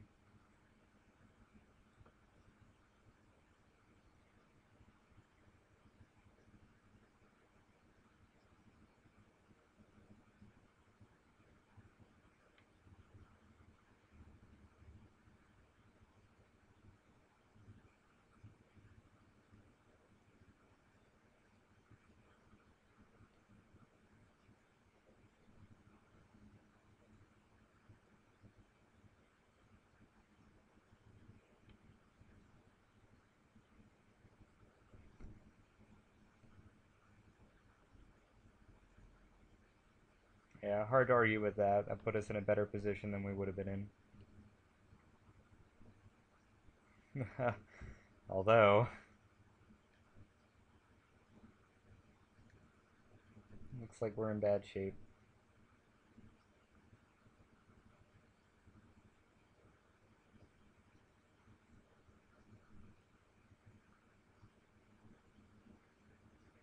Yep, that's that game.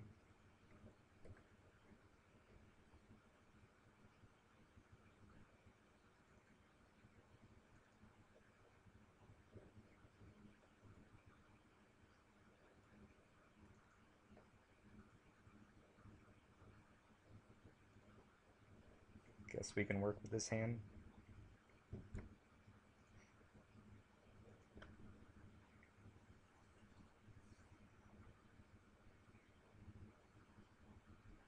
Again, hopefully we draw a Swamp or a Mana Bloom early enough. Guess Mana Bloom would be the ideal, because it would let us play our Monitor a turn early as well.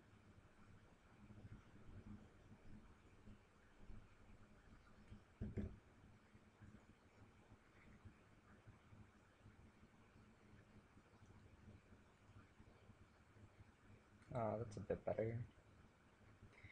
I also take some comfort in the fact that we have Aerial Predation if he does resolve the stupid demon. Or if he decides to be foolish again with, Ooh. That's awkward. Well, I guess we can just hope that we can, beat him out before anything else happens. A Swamp would go a long way to do that.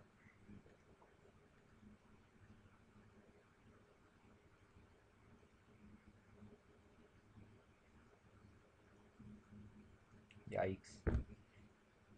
Well, I guess that happens. He kept the hand, although keeping a one-land hand in this format's pretty iffy.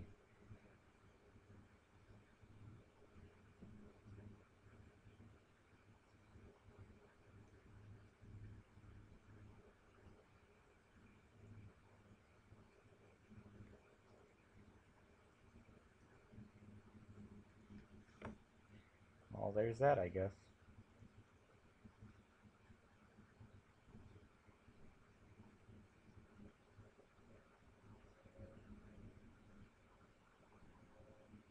Yeah, unfortunate way to win the match, but we're now 4-1 and good placement in this tournament. And we have to mulligan this one. Think we can keep here, though. Ooh, he actually has us on the play. That makes that a little bit more awkward.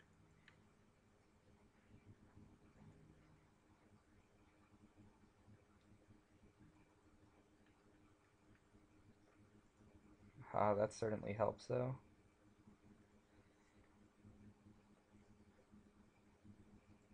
I'm going to go ahead and grab a Swamp in case we would end up with any of other cards that leaves only our Demon and our Monitors unplayable, and we're more likely to draw a Forest than we are a Swamp.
That's certainly awkward.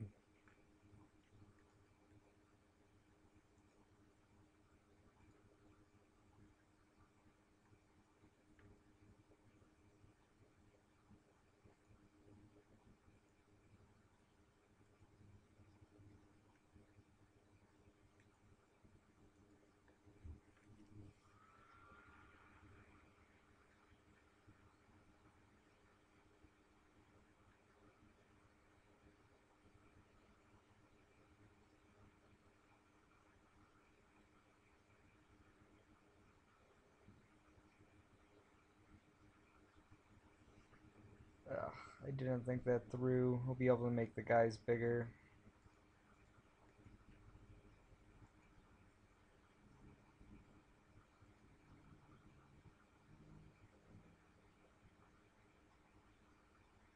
I'd like to draw stab wound or something along those lines now.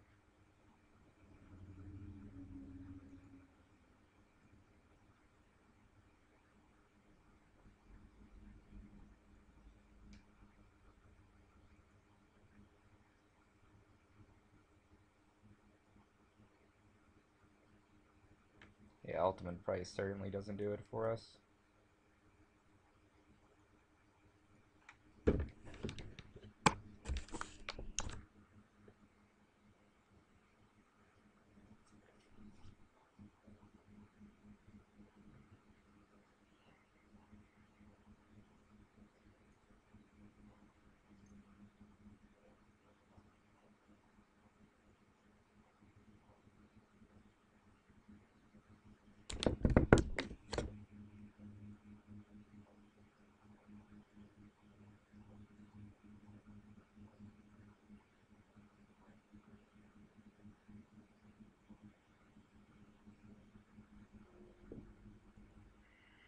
We actually have to ultimate price the sewer shamblers so we don't speed up this clock any further because we can block everything else.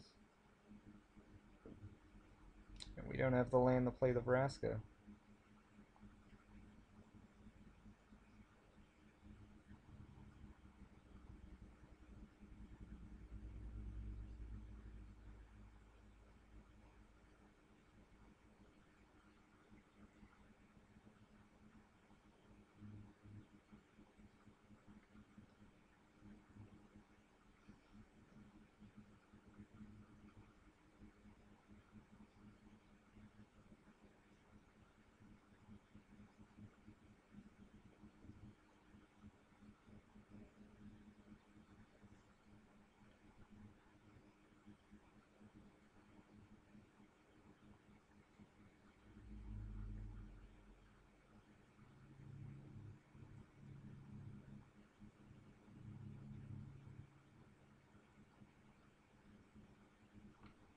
Stab wound is probably our best bet, but we need to kill him before he gets to untap, because if he has 4 mana and just starts sacrificing guys full saprolings, we can't really recover from that either.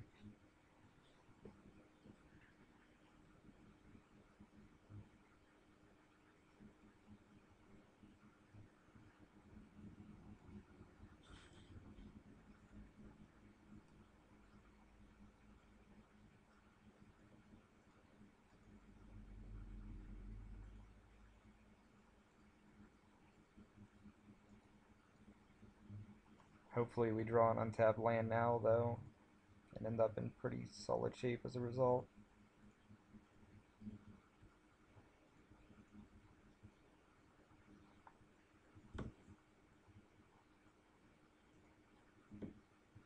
Now I guess a forest would be the ideal draw.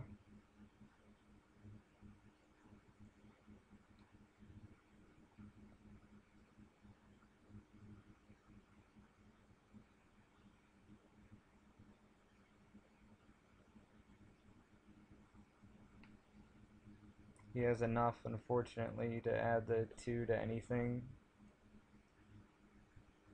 which lets him trade the mutt for our guy. But that's still fine. If he puts it on the Indrik, we can still block. We actually probably just double block, throwing the Cellar on too to kill it.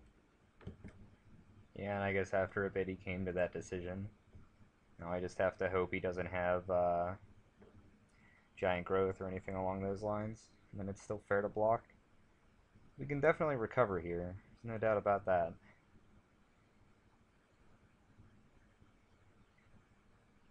Especially if we can add a few more counters to Vraska.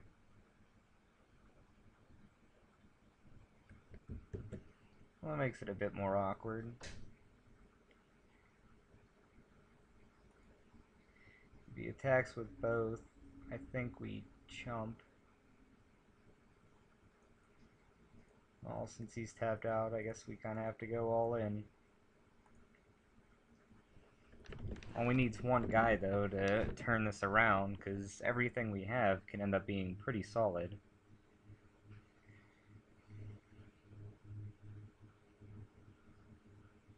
We'll probably have the Cellar of Songbirds left. Yeah.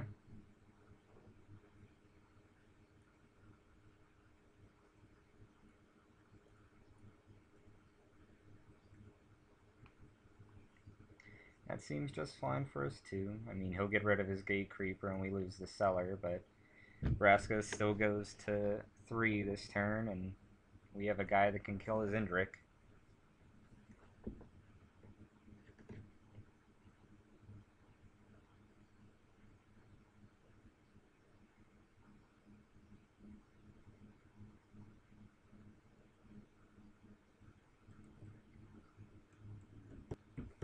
Well, this could certainly go poorly. Yeah, Sewer Shambler's a pretty good thing for him to hit. Sluiceway Scorpion's a good thing for him to throw away. All this makes it awkward for us. So, yeah, he took the Shambler, which he can play, and then he can just go ahead and scavenge the Scorpion on the Indrik. And we're on the losing end of a block.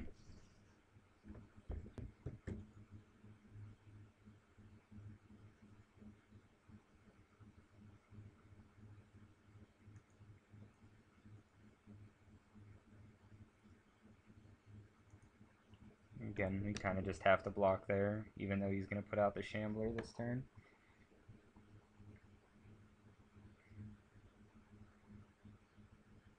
And we really need a land.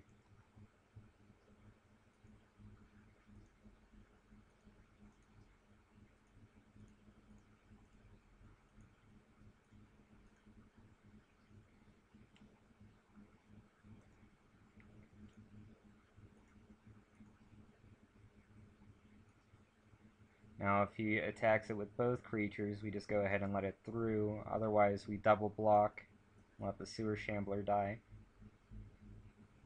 since he has no more scavenge effects in the graveyard.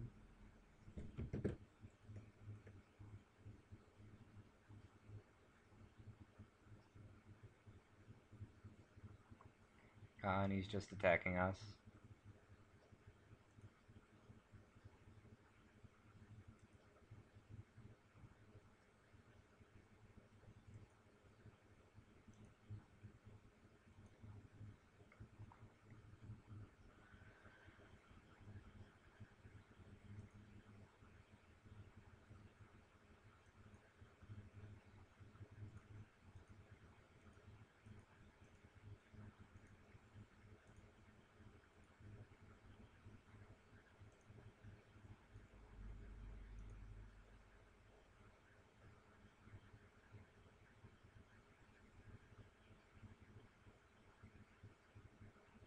There's a lot of cards we could draw that would be useful.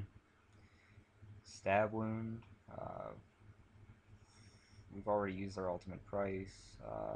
Our Demon. The birds would be good.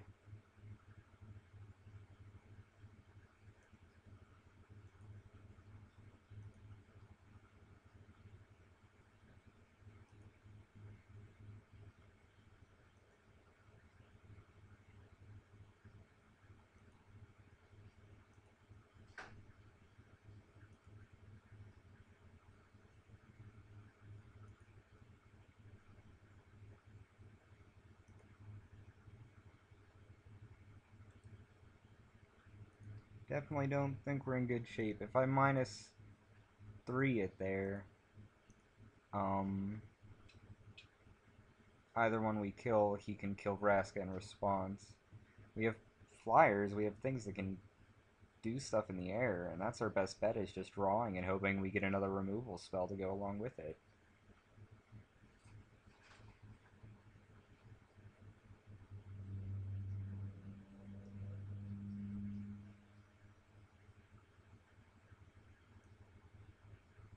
And that's the game, though, as a result. I'll make sure he attacks right, I guess. There it goes.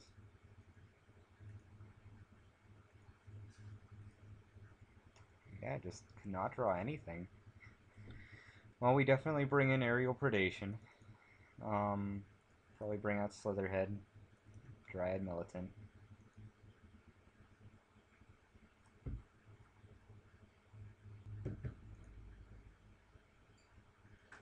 This is a solid enough hand on the play.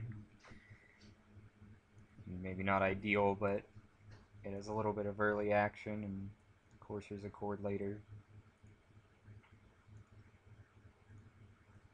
Stab Wound obviously improves it.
Awkward.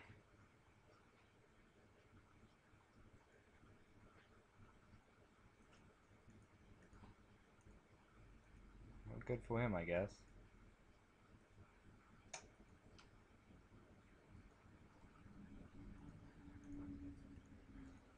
Gotta start a clock on him somewhere, so I guess his troll is as good as we're gonna get at this point.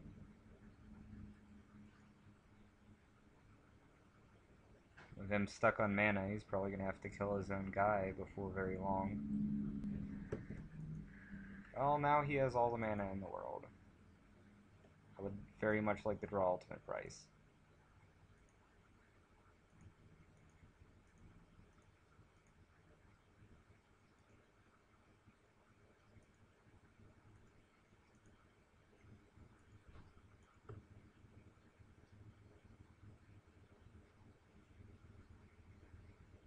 I think we can just safely play our decoy, and if he has no effects, we'll just win on the following turn on the back of 4 centaurs.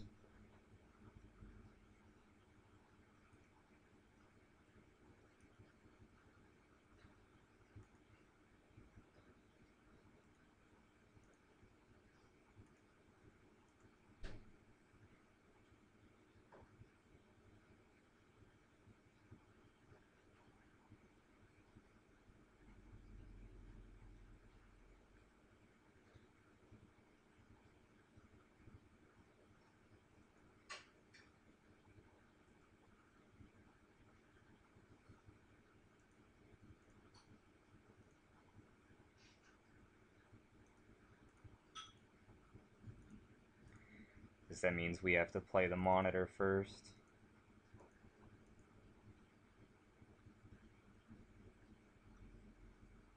It was a really good play on his part.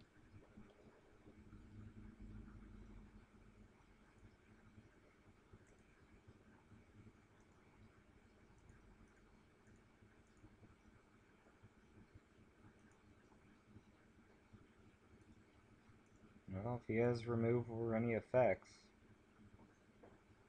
he has to play him now.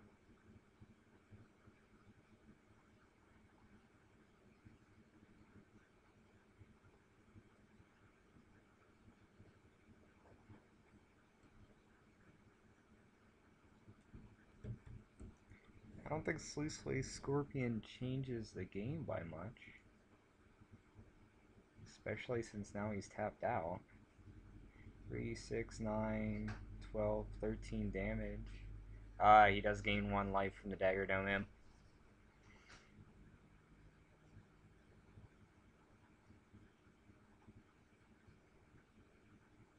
So hopefully we draw Giant Growth or something along those lines.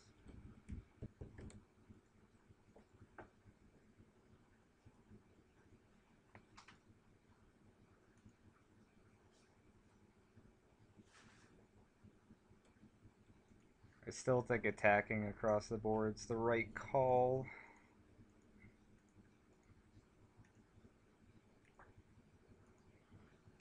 We'll kill his Scorpion.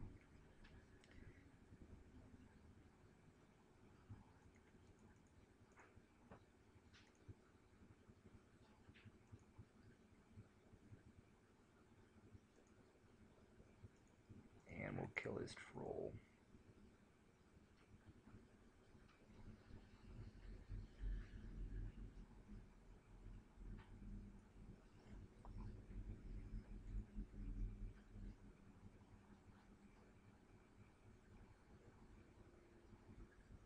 He'll go up to 2 if he attacks. Still needs to do a bit more than that, though. Wow, Rage Mutt's pretty good for him here.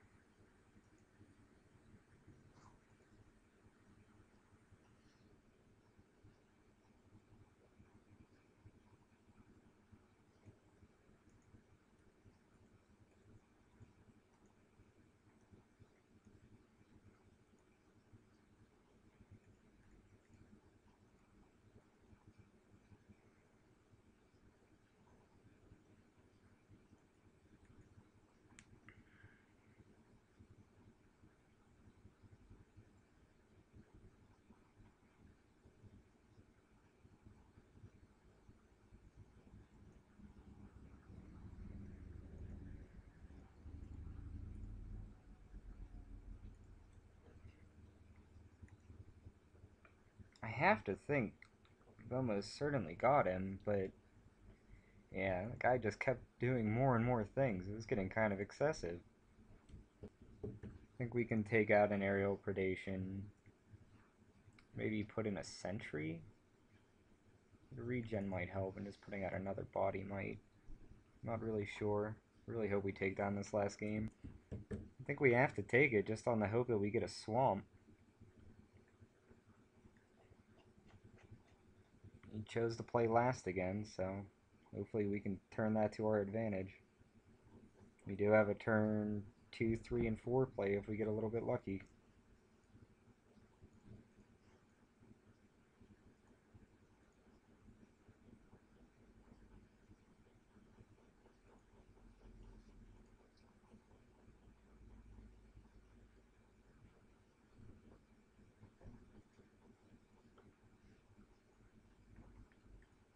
I think Mana Bloom will do it for us. We're going to just have to go ahead and cast it full 2. I think that playing the demon next turn is far more important than sneaking in a security blockade.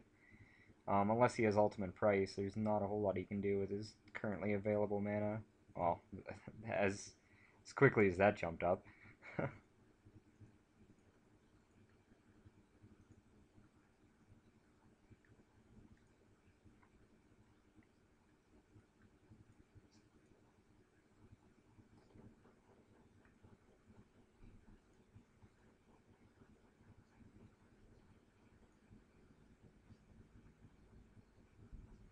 We do get to drop both tokens next turn if we need to.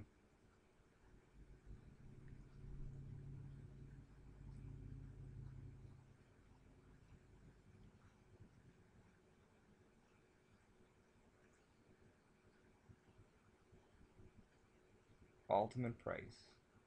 Let's see it.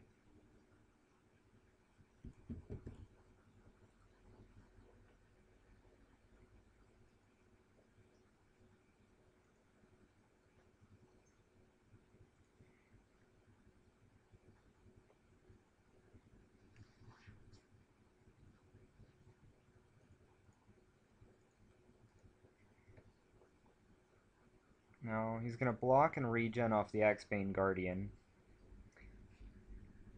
And with the first regen shield off, I'm going to go ahead and Avenging Arrow to get rid of him. Because that just seemed... We can't let that guy stay in play right now. That's too much of a hassle for us. Of course, he could still get Launch Party. Go ahead and throw that Gate Creeper at us. Or just play another Trestle Troll. All of these are valid options, apparently. Mana Bloom returns the hand.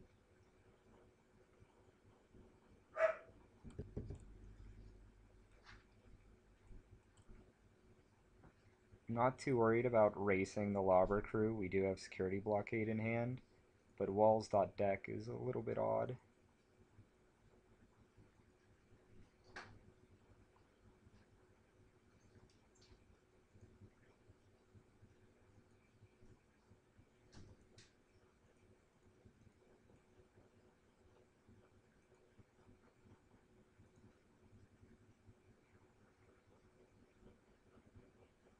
The other option was playing out the Mana Bloom and hoping we get the Courser's Accord, but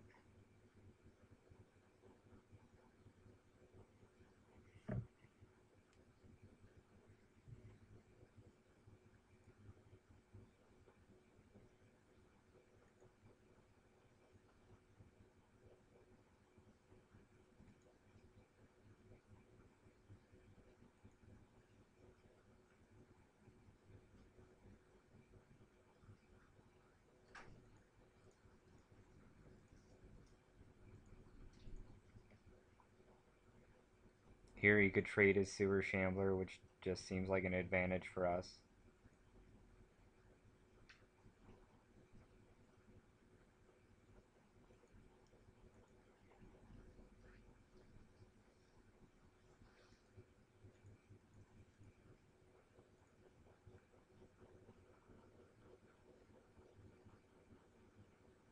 We're going to actually go ahead and take the 1 here, just in case he would randomly have Rakdos. Because that would obviously be a real bad time.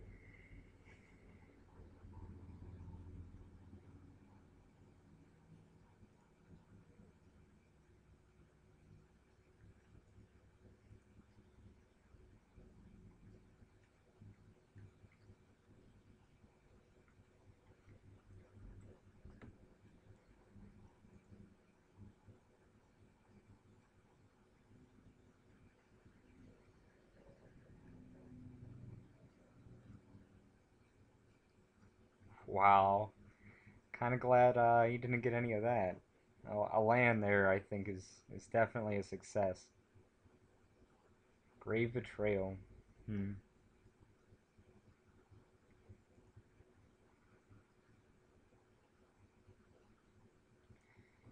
Well, as much as I want to run that out, I know it's not the right call yet.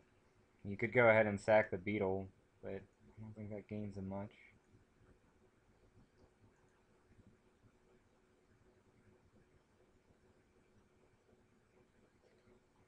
Yeah, I don't think we gain anything attacking that way.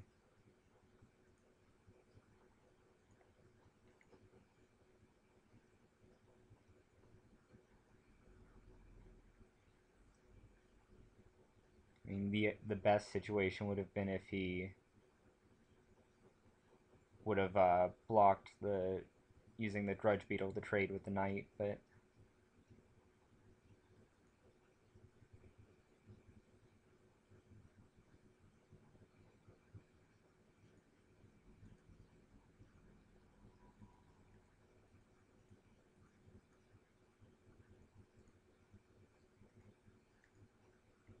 here we are, I guess, just throwing out more guys.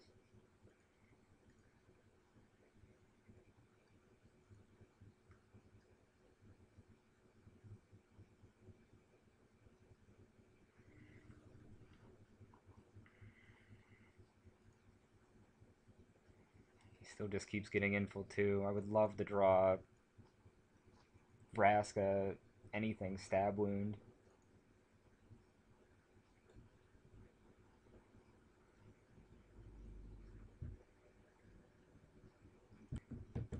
Well, that's certainly awkward as well.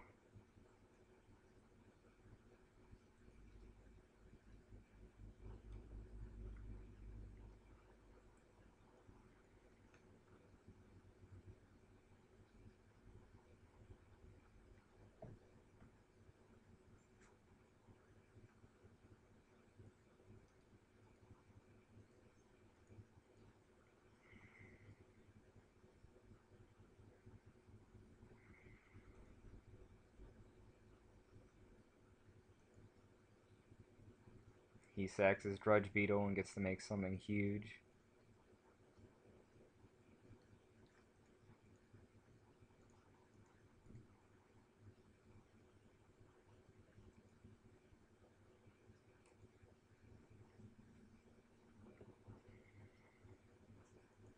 That actually may have got us killed because of that. He'll come in as a 4/4.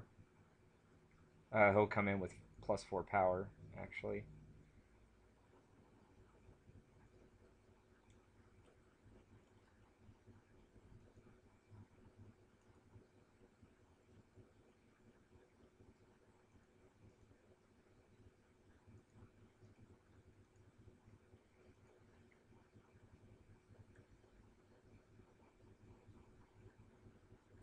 Yeah, we really need to draw a way to deal with those two. Or the Trestle Troll. I don't think we have much. Stab Wound doesn't really get us very far at this point. Ultimate Price kills the Lobber Crew or the Sewer Shambler, but not much else.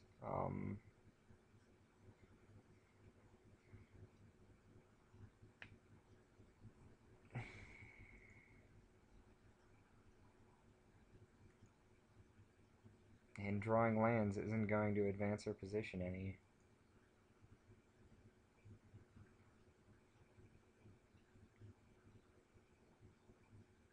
Especially since now we can attack with our Pegasus without him just dying.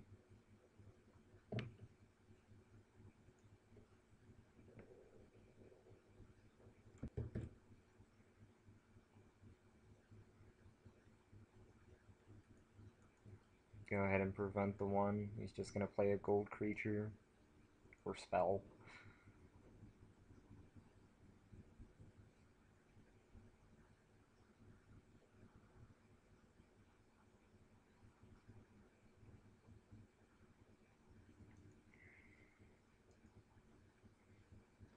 And the Scorpion's a pretty good one to play.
Yeah, I think we're bleeding out a little too fast at 3 a turn.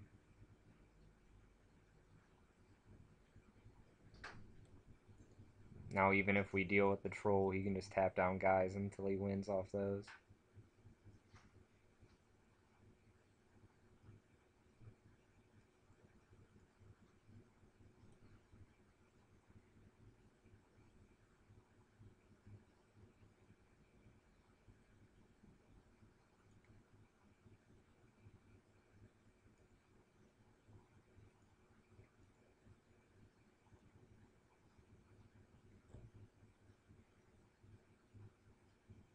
Yeah, explosive impact of the face.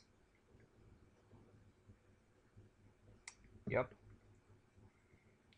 Oh, actually, I should have aerial predationed in response. But we lose anyway.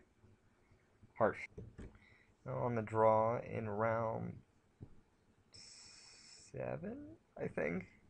Oh, and I did not mean to mulligan that. Awful. Well, I guess that's the best hand out of that lot.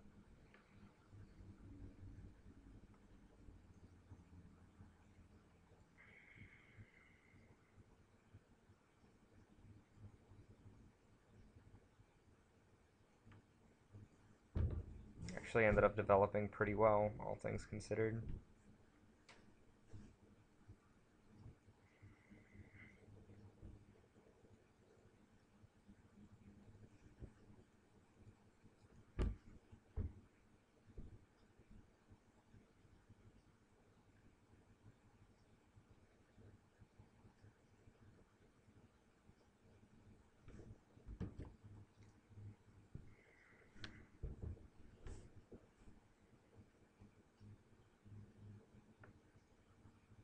Hmm. Well, Mana Bloom definitely has to be played, but I think it only needs to be played for one. So we can go ahead and run out the Cellar Songbirds too. The other option was attacking with the Key Rune, which I think just getting more dudes on board is probably fine there.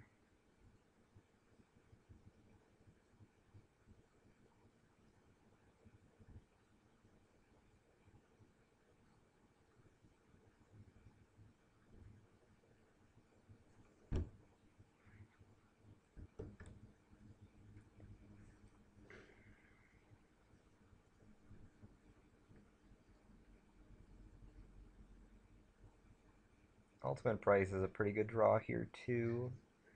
I think we just have to shuffle out the Centaurs.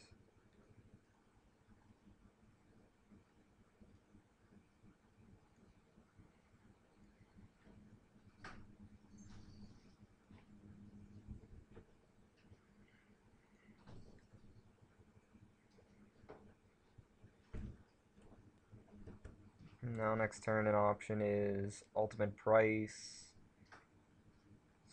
Swing Team.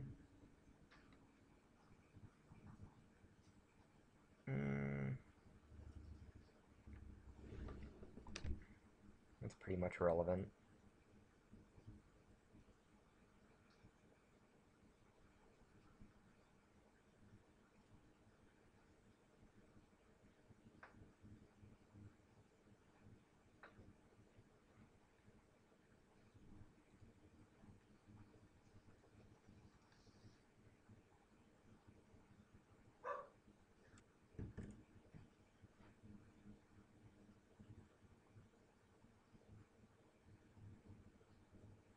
I'm not sure which one is better for us to kill here. Probably the Doorkeeper.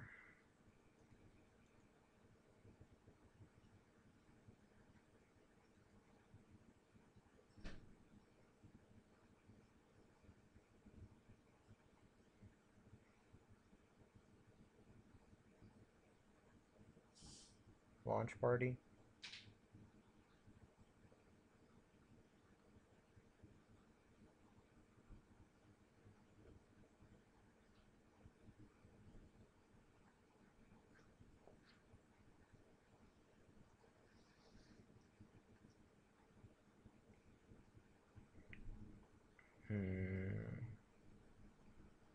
It's certainly a fair option on his part.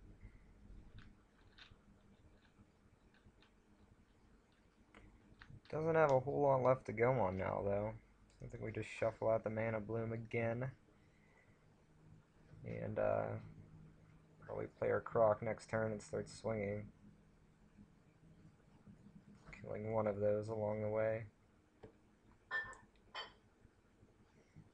But can be fairly sure his one card in hand isn't as good as what we have.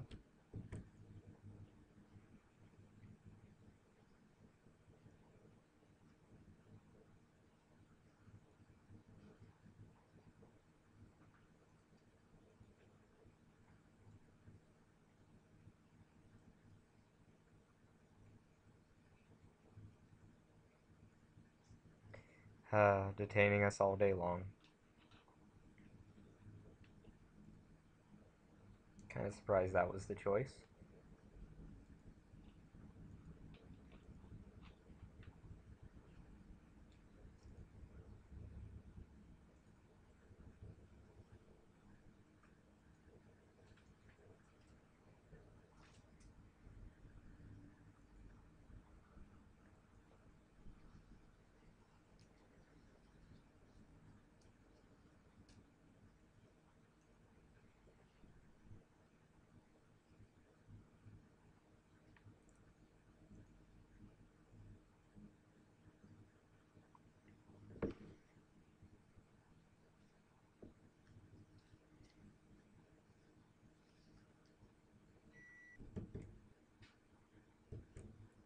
Little surprised he did that at the beginning of his combat step.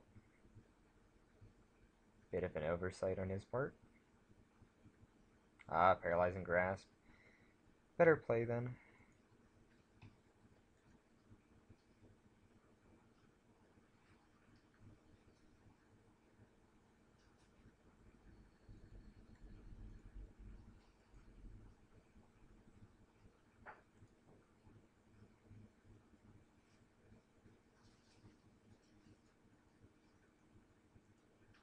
We should almost certainly bring in Sundering Growth as a result.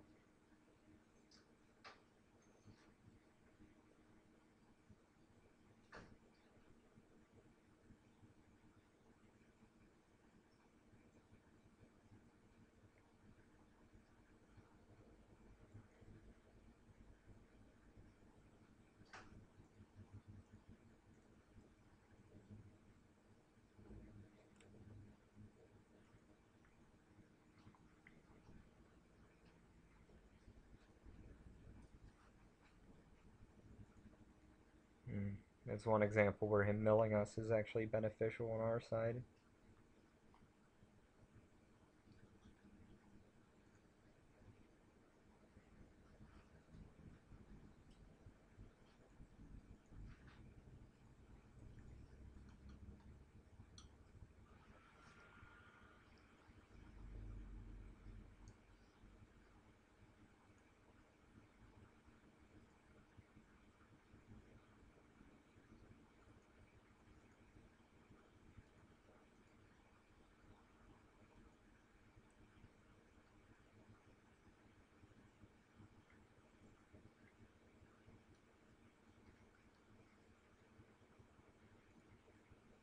Not much to do other than keep attacking, I suppose.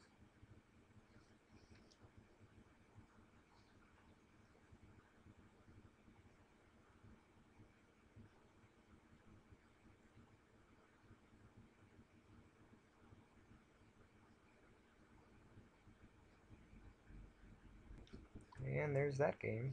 On to the next. Sundering Growth comes in, Slitherhead comes out. We can almost certainly bring in both aerial predations, take out the militant, and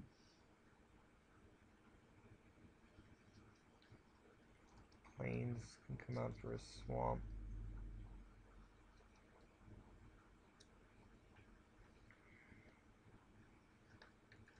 I guess just one predation at this point. I think we're just fine keeping this.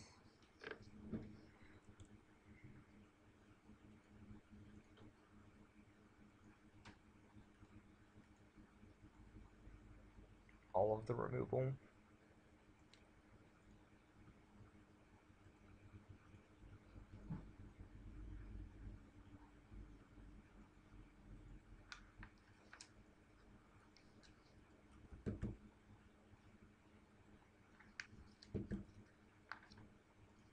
We can go ahead and play the key rune here.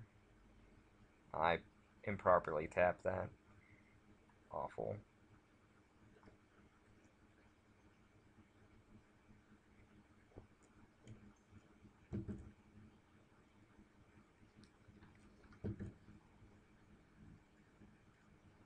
Here we can just go ahead and blow up his key rune as well.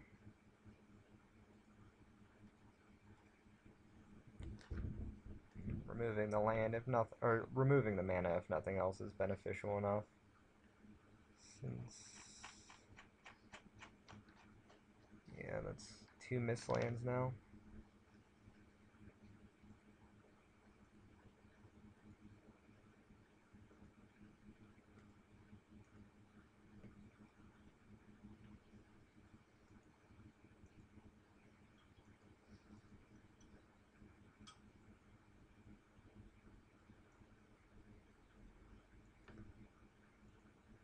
I guess we can just go that route. It doesn't really matter.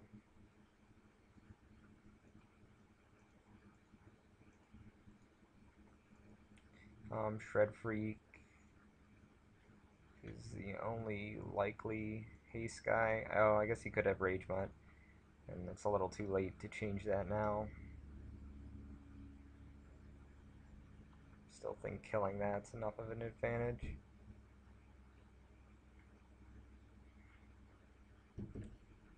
The Rhino. A little awkward, but I don't think it's an issue for us either yet.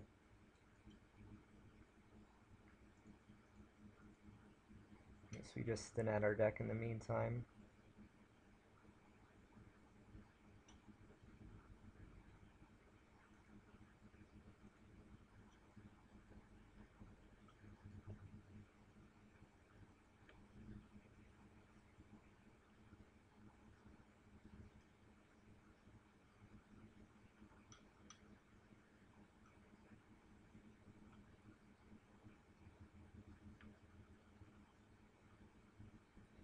Figures he would get something with hexproof when we have all this removal.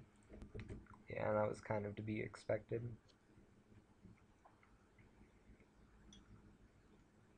And we just have to go ahead and block.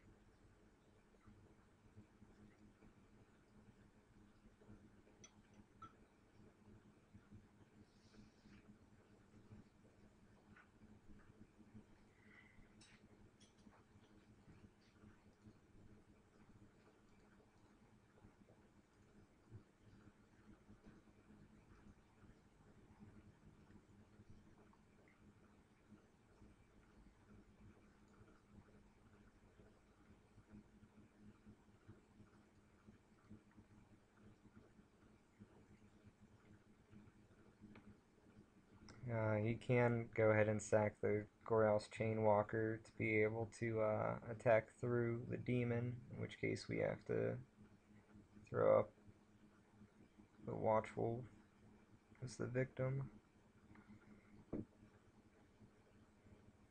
Well, that's worse. Guess there's not much we can do about that.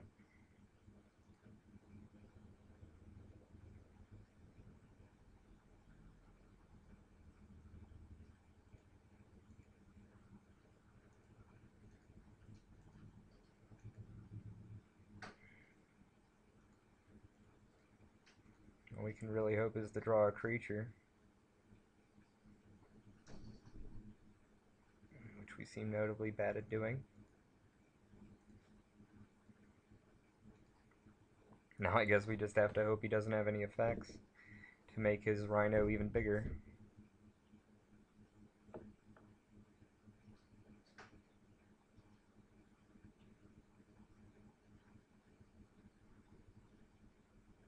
Which I find pretty unlikely, actually. I guess the worst, though, would be if he has Golgari Charm and can regenerate his Rhino with something else.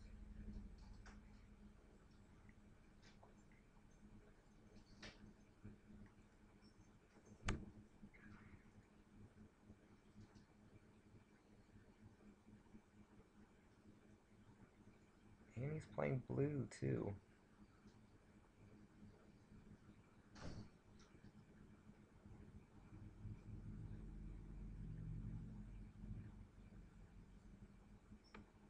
Well, we can go ahead and kill his Gate Creeper, but it'll still be full 6, which is unfortunate. We still got quite a few cards out of him. Yeah, that's a turn too late. We're still not in bad shape by any means. But none of that panned out how I would have liked.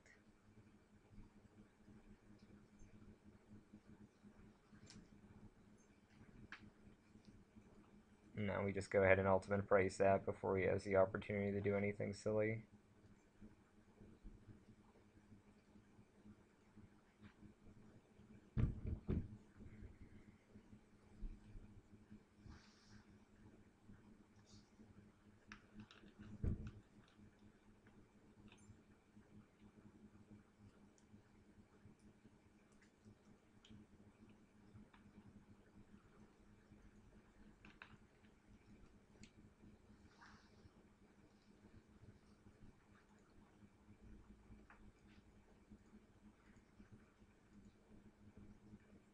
Well, the slug at least makes a nice enough target, and he's already used at least one launch party.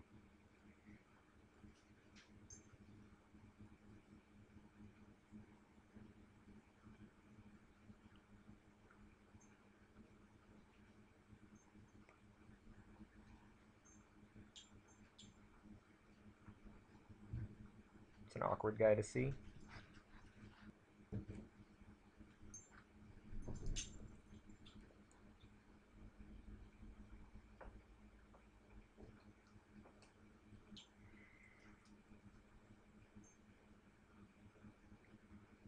Avenging Arrow handles him pretty well.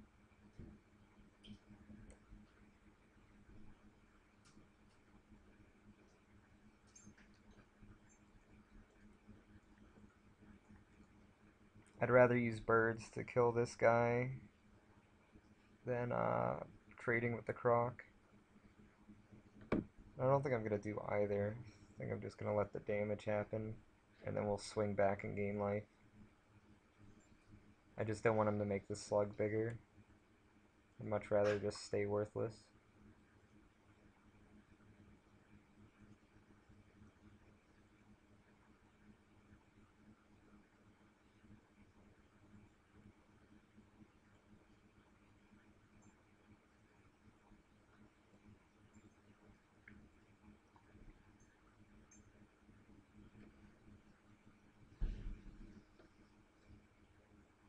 Anything he does here really just puts us in a better position.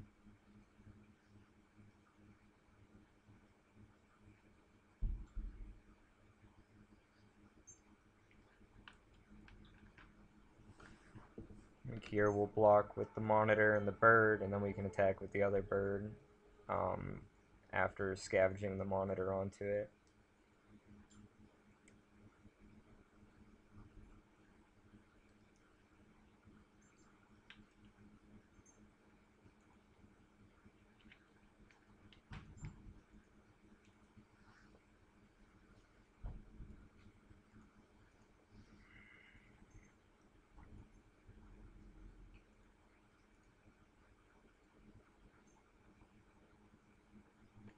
Which now the 4/4 in the air is a threat, and he's still losing 2 life to his own guy. So it's two things that have to be answered in short order, and a Transguild Promenade isn't going to do that for him.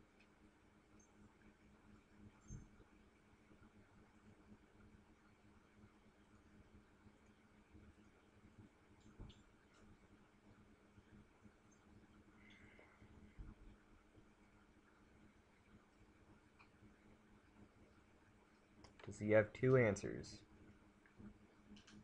Nope. I guess we're 5-2 moving on to the final round. And there it goes. It went to the cut a little bit sooner than I expected. And I fell at 12th. Oh well. It was an attempt, I guess.